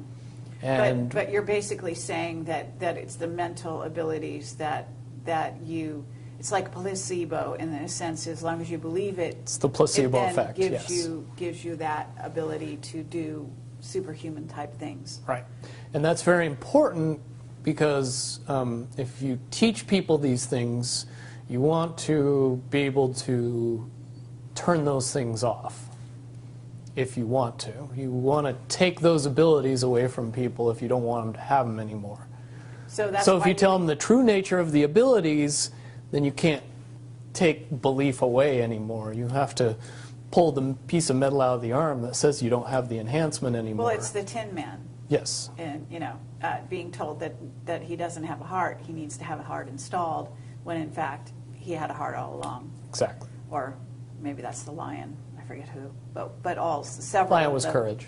Yeah. Yeah, several of the beings in that story. So okay, well that's very valuable. So you basically were given that kind of thing, and I would say that. And let me interject. The 6 months where I was undergoing all the psychological treatment, I did go through a period of time where I believed all of my abilities to be gone or taken away. In '08, with some help, I was able to transcend the barrier that kept me from using those talents. And now I've been able to refine and enhance those abilities far beyond the levels that I had in the military, which comes in handy when cops chase your cell phone GPS. Okay, absolutely. All right, so, but to get back to Area 51, and I understand that at this point you would be violating a security oath to talk about it, right? Let me put it in terms that it's easier for me to say and not have to go into the details of how I know, but just that I know. I'll present it to everybody very simply.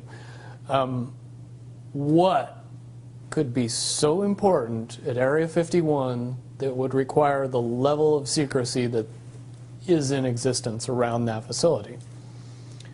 Well, certainly if I said that we kept the U.S. space fleet there, and that space fleet was what we would understand to be UFOs, even though the technology is easy to describe and easy to talk about and easy to educate people on, you need a lot of background in the evolution of the science that makes those things possible to be able to accept that the U.S. has dozens, if not hundreds, of vehicles that are more than capable of space flight, and make it so we would have a fleet of vehicles that would be seemingly extraterrestrial. And the reason that that has to be kept that way is because if you know that those vehicles exist, you start to question the technology that they're based on. And when you start to do that, then you start to question why we're still using petroleum products and solid rocket boosters and everything else, and things get quickly out of hand after that. So to keep those vehicles a secret is to keep everything else a secret, which is why you would need that level of security to prevent anybody from finding out about it. Okay, but that space fleet, as you call it, is capable of going anywhere easily throughout the solar system without much time or hindrance to the occupants. Okay, and explain how fast one could get to Mars, for example. Just below the speed of light. Okay, but in an hour? A day, I would A day. say would be more reasonable. Okay. Incredibly fast. Okay, have you seen these vehicles yourself? I've seen one type of one vehicle. Okay. And compared to when I saw it, which was more than 10 years ago, and what should exist now, I would say that it was a tinker toy bucket of parts compared to what we should have in existence now, based on the evolution of the technology that I know. As far as the off-world basis, I do not possess any personal knowledge. I do, however, believe in and have seen information that would suggest that anybody with a decent telescope could take a look at both the surface of the moon and the surface of Mars and see some things that look very terrestrial. Sure. And things that didn't exist 20, 30 years ago. One of the caveats that I do have some personal information that I did get personally involved in was some information that had to do with the Stargates and Looking Glass, and more specifically the 2012 problem with those projects. I guess, popular opinion of what's out there right now is that the project was shut down because there was a problem when we approached 2012. I've heard it described a number of ways, but to my knowledge, the problem is that the timelines converge on that point in time. And when you know enough about the Stargate projects and the Looking Glass project to know that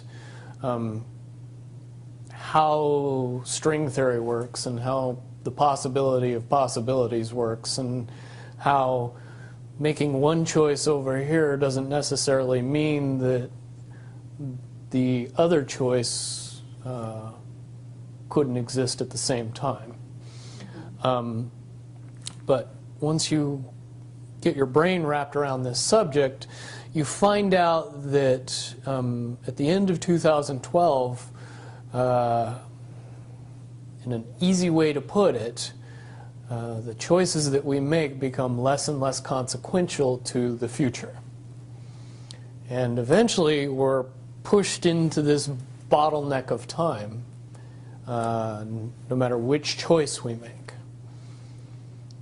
And that's important to the people that had access to Looking Glass because they would use Looking Glass knowing the choices that they would make and the future would pop up.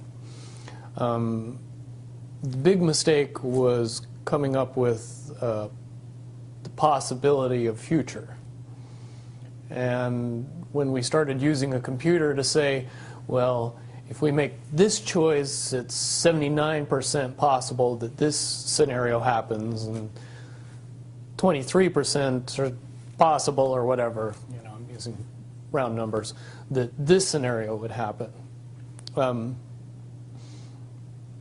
The understanding at the time was that was realistic. However, if you go down the road further and free will continues to exercise itself on this game, that 79% possibility sometimes changes very, very fast. But if you look at the situation in a point of time, it seems very realistic that that's the greatest possibility. What happened was people, very smart people, began to figure out that something big was coming up.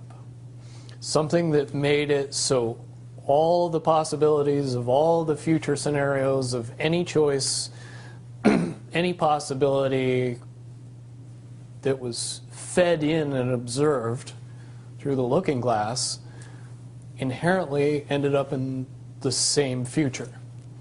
And no decision and no possibility changed past a certain point. That's the big secret.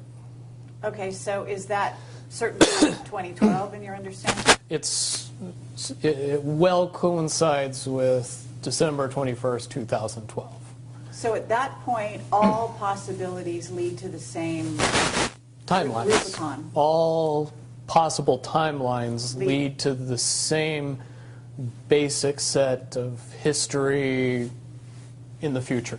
And what is that history to you? Did you know that, or did you find that out? That is the big question. That is the big secret. That is what sends everybody that has all of the information, that knows everything, into a blind panic. The people that know everything about Looking Glass, that have gotten all the reports and all the information, the elites of the world, probably figured out that that was the end of the game, and nothing could be manipulated beyond that point. So do you think that's held true? In other words, well, I have about 60 questions, but do you think that's true or holding true, that nothing can be manipulated, that they haven't found a way to manipulate, that that's still the case? I mean, this is knowledge that you would have gained back when? Back when I was in the military, it would have been before '97 when I got in trouble. And it was things that one of my particular areas that I was amazingly intuitive about is problem solving / mission planning, or more specifically, taking a bad mission and fixing it, getting everybody through and out of it. Troubleshooting an optimum future. Exactly. Certainly knowing how string theory and possible futures works makes it so you can work your mind very quickly to see the reality of what's happening and decide what decisions need to be made to change it for a particular outcome. Okay, but at a certain point you said that even the powers that be, so to speak, realized that having even abilities such as yourself, you're talking about, which they, in theory, had even using a computer or a looking glass. Right, they had to use a computer to do it. Right, so in essence, but at a certain point, it's still an end game. It's still, they cannot go beyond a certain point. At a certain point, after they're done hearing the computer tell them, this is what's going to happen, over and over and over and over again, all they become focused on is, how do we fix it? Why? What is this that's going to happen? The you know that? inevitable contraction of the timelines. But what does that mean for this reality? Do you know that? I don't know that. What I do know is that I was called in and asked to solve this problem, this timeline contraction problem. And I eventually did my due diligence and did all the investigating, and basically only had one piece of information, and that was reinforcement. The computer's right. The timelines will contract down to some inevitable thing that you guys won't tell me about, so I can't help you. But it's, what you're basically, you came back with was, it is inevitable, whatever it is. There is an inevitable event. It's been forecast, it's been predicted, it's been fed to us in a slop trough of what they want us to believe will happen. But they don't actually However, know. They don't actually have control over what happens. They only have control over the reaction, and it seems that no matter what they try to do to cause their desired reaction, it's going to have an opposite effect. Interesting. Now, it's much, much easier for me to explain today what that process is as opposed to back then. But if I had to give it a name, I would say it's the awakening process.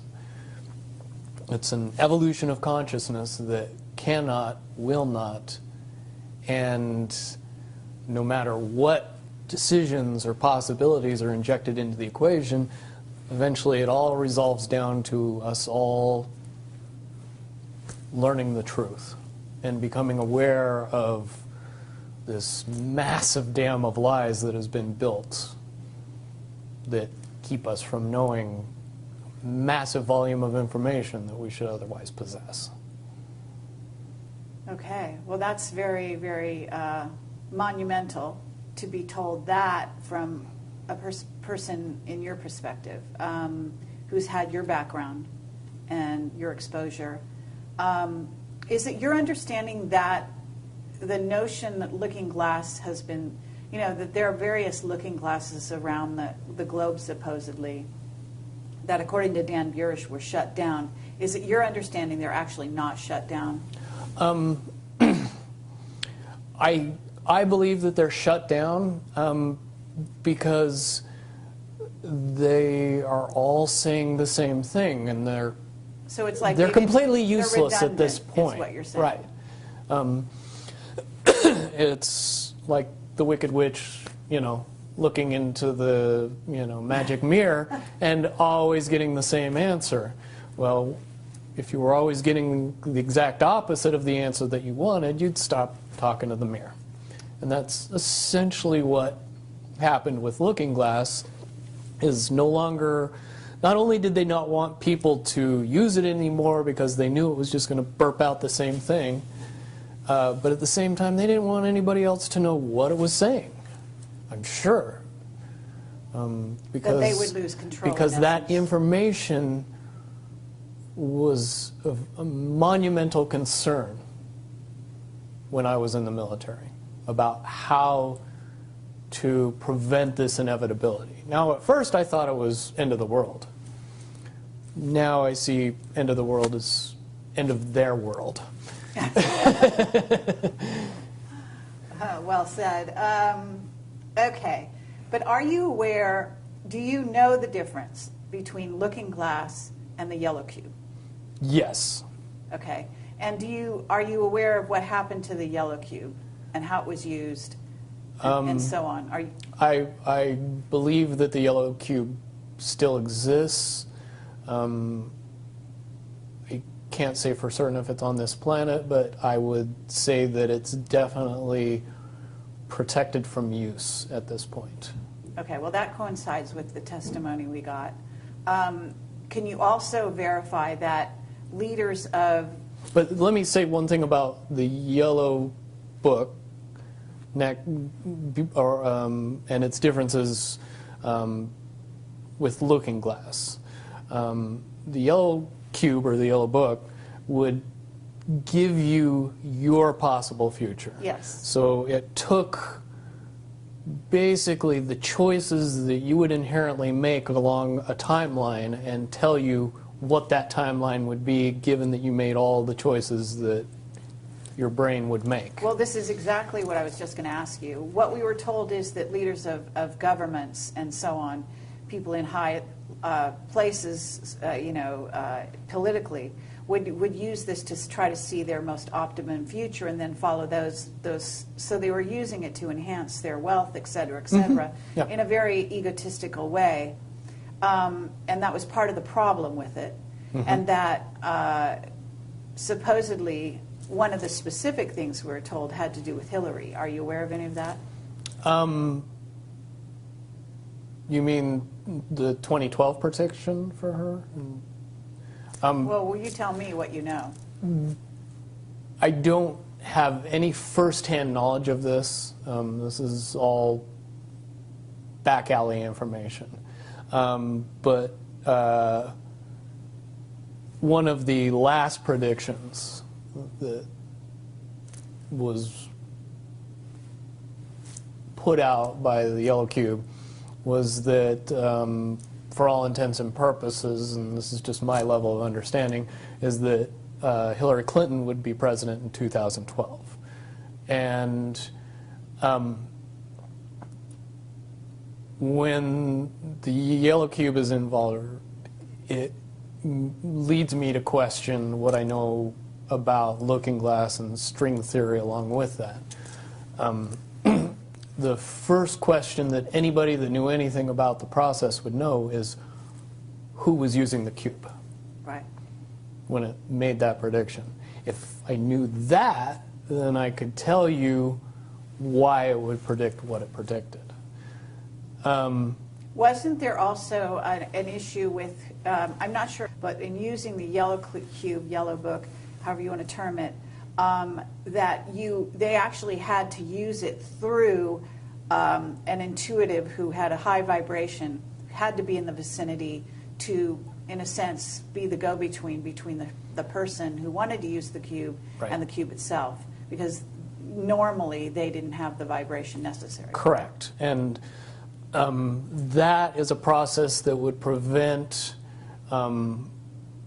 anomalies from popping out in predictions.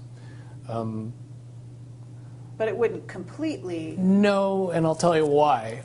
If it was used properly by somebody that knew how to use it and could eliminate their thought process from the machine's effective use, it would be very easy to get an exact, what future holds. Right. However, anybody that has that ability would inherently know that that information could not be given and would be protected. And that inherent notion would inject something into the yellow cube or the yellow book that would give an inaccurate statement.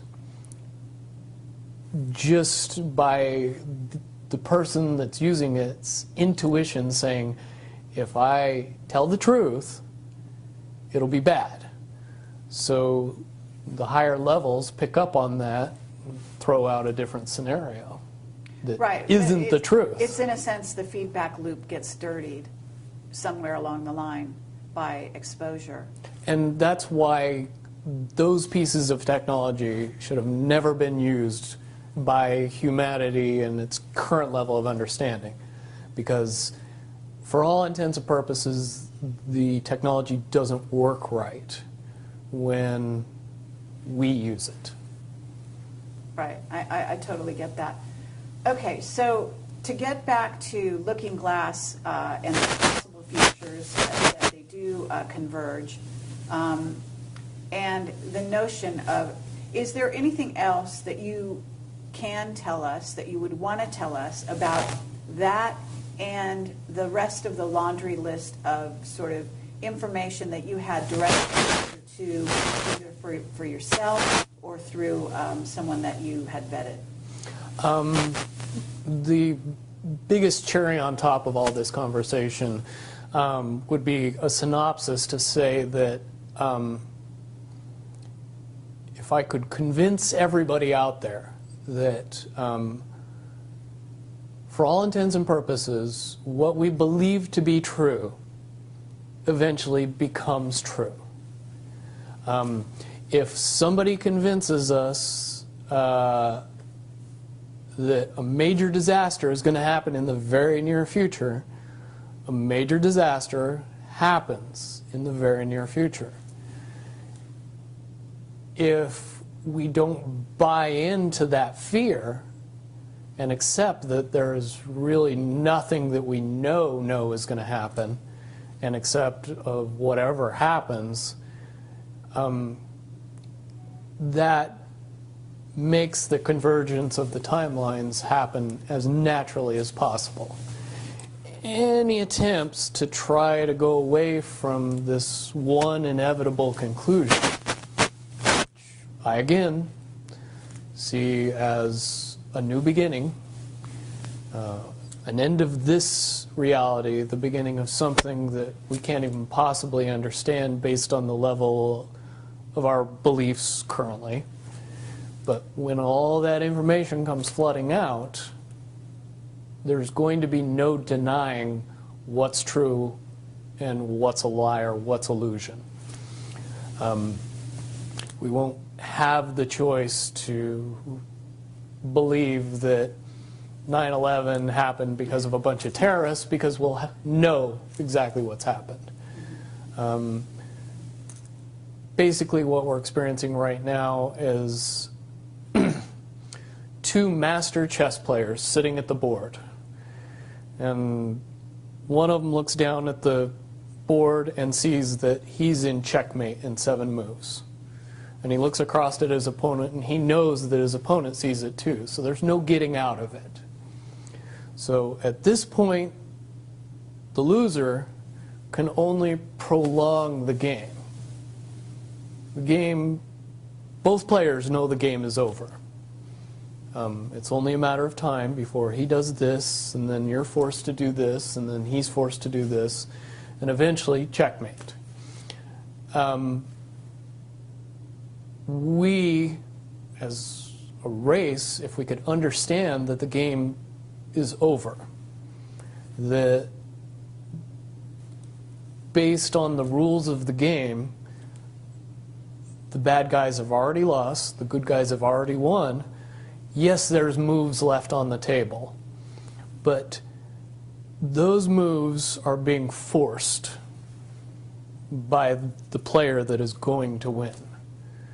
The only way that checkmate can't happen is if the player that's winning makes a mistake. But from all of the information that I've gathered, all of the information that's been given, all of the information that's been vetted to me, it seems pretty obvious that the good guy player on the side of the chessboard knows exactly what has to be done to win the game. And so at this point, any mistake would be all but impossible. But again, you really have to understand the game to know that the guy that's losing is lost. And I'm sure most people sitting watching a chess match between two advanced chess players know the game's over long after the two players know it's over, because they can't see the board and see that there's only 7 moves left. Okay, but when we come to this convergence, and again, you've seen, or the looking glass has seen up to that point.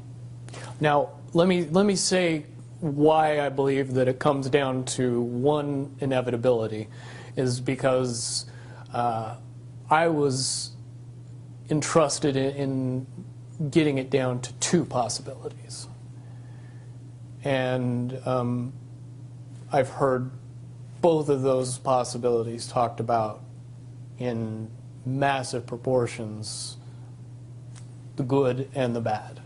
Okay, do you want to talk, so can you in one sentence say what the good was and the bad was, or are you able to do that? To most easily put it to people, I suppose. One scenario is what most people would understand to be ascension, or an evolution of consciousness, that brings us out of the cocoon and turns us into a butterfly. Timeline 2 is some kind of major global catastrophe that drives most of us underground and leaves a few of us on top to fend for ourselves. Very well put. Okay, so I would imagine, and you can... But I would also like to point it out that they call Timeline 2 Timeline 2. It seemed very odd to me that even back then it was identified as not 1. And that okay. one is the didn't get talked about. Okay, but 1 is the one that involves what in essence would be ascension, or moving into, from the cocoon to the butterfly. Okay, but I believe, based on what you're telling me, that they would have used a lot of people like you that had a proclivity for being able to see the future, to be what is a sort of an advanced psychic remote viewer, whatever you want to call that, and looking glass, to posit these potential futures, to go up to that point and to view it, and that you're just one of many. Wouldn't you agree? I would agree. And back in 1991, when I began my little adventure in the military, I would say that it was pretty obvious that there wasn't very many of us. However, you go 20 years into the future, and you find out that it's coming to the point where there's a lot of people that have that ability, that are inherently realizing that ability, and are able, through some unknown extraordinary means, to develop that ability inside themselves without any outside help or assistance. And it's quite obvious that as far as advanced intellectual abilities, as far as simple intelligence levels, and cognitive skills of the human race has increased exponentially in the past 20 years. And people that were 10 years old in 1991 are now 30 years old and fully awake and conscious of this burning inside that says, I am a lot more than what I see in the mirror. Absolutely. Okay. I do have a question in regard to what the military-industrial complex has been working on. Because with the knowledge that you say they have, assuming that they have this level of knowledge that you're talking about, right? In other words, of the timelines converging and the fact that there was going to be something. And I don't know if you saw the movie or the TV show Fast Forward. I mean, but there's been so many possible, scenarios in that regard. But one of the things that goes on is they are very busy building underground bases, supposedly underground cities. And so they seem to be hedging their bets for the negative timeline and putting their emphasis there. And would you say that that is because why would somebody want something negative to come true? Well, of course, the Illuminati have a program that they're working on in that regard. But basically, the sort of well-meaning military that just goes after contingencies, and is just working towards a future that they want to prevent or deal with when it comes. Can you explain why they have been hedging their bets to such a degree on the negative? It's very simple. They're insane. And beyond insane, they have literally deluded themselves into believing that they can somehow manage to get away with what they're trying to get away with. There is a distinct lack of reality in that thinking. Okay, what about the notion that CERN, for example, is engaged in trying to beat that game, as you call it? I would say, look at the problems CERN has had. The crazy little things that have kept that project from moving forward.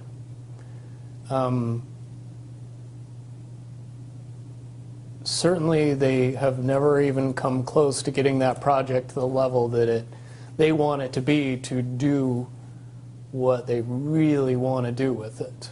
Okay, well, what about the notion that that's the party line, that they haven't been able to do so? But if you really think about it, that's what they would prefer people believe, so that they don't think that there's a threat. But when you listen to the interviews of the scientists that are working on the project, even they say that it seems like somebody or something from the future won't let them get that project done. And the craziest little things have caused massive damage to that project. And when you get the foremost thinker in string theory saying, yeah, I don't think we're going to do it because I don't think fate wants us to do it, that says something about a scientist. Okay, so, well, thank you very much. I think that at this point we're going to have to close this down unless there's any other things that you think that we haven't covered or that we could possibly touch on that you want out there. No, I don't think we'd get any further tonight. Certainly from what I know, the questions will come out, and be more than happy to do a live feed after that and answer any questions that anybody comes up with from this interview. Wonderful. All right. Well, thank you very much, Bill Wood, for your service to humanity. Well, hopefully I can get everybody else working towards that goal as well. Absolutely. Well, apparently, regardless of which way they work, the convergence will happen. Yeah, there's a certain element of pain that we can reduce by just not accepting that we don't have choices in the matter. And sitting back and waiting for the aliens to fix everything isn't going to help. Absolutely. If we are inevitably coming to a rise in consciousness, we should start trying to elevate our consciousness as fast as humanly possible and make that transition a lot easier when it comes.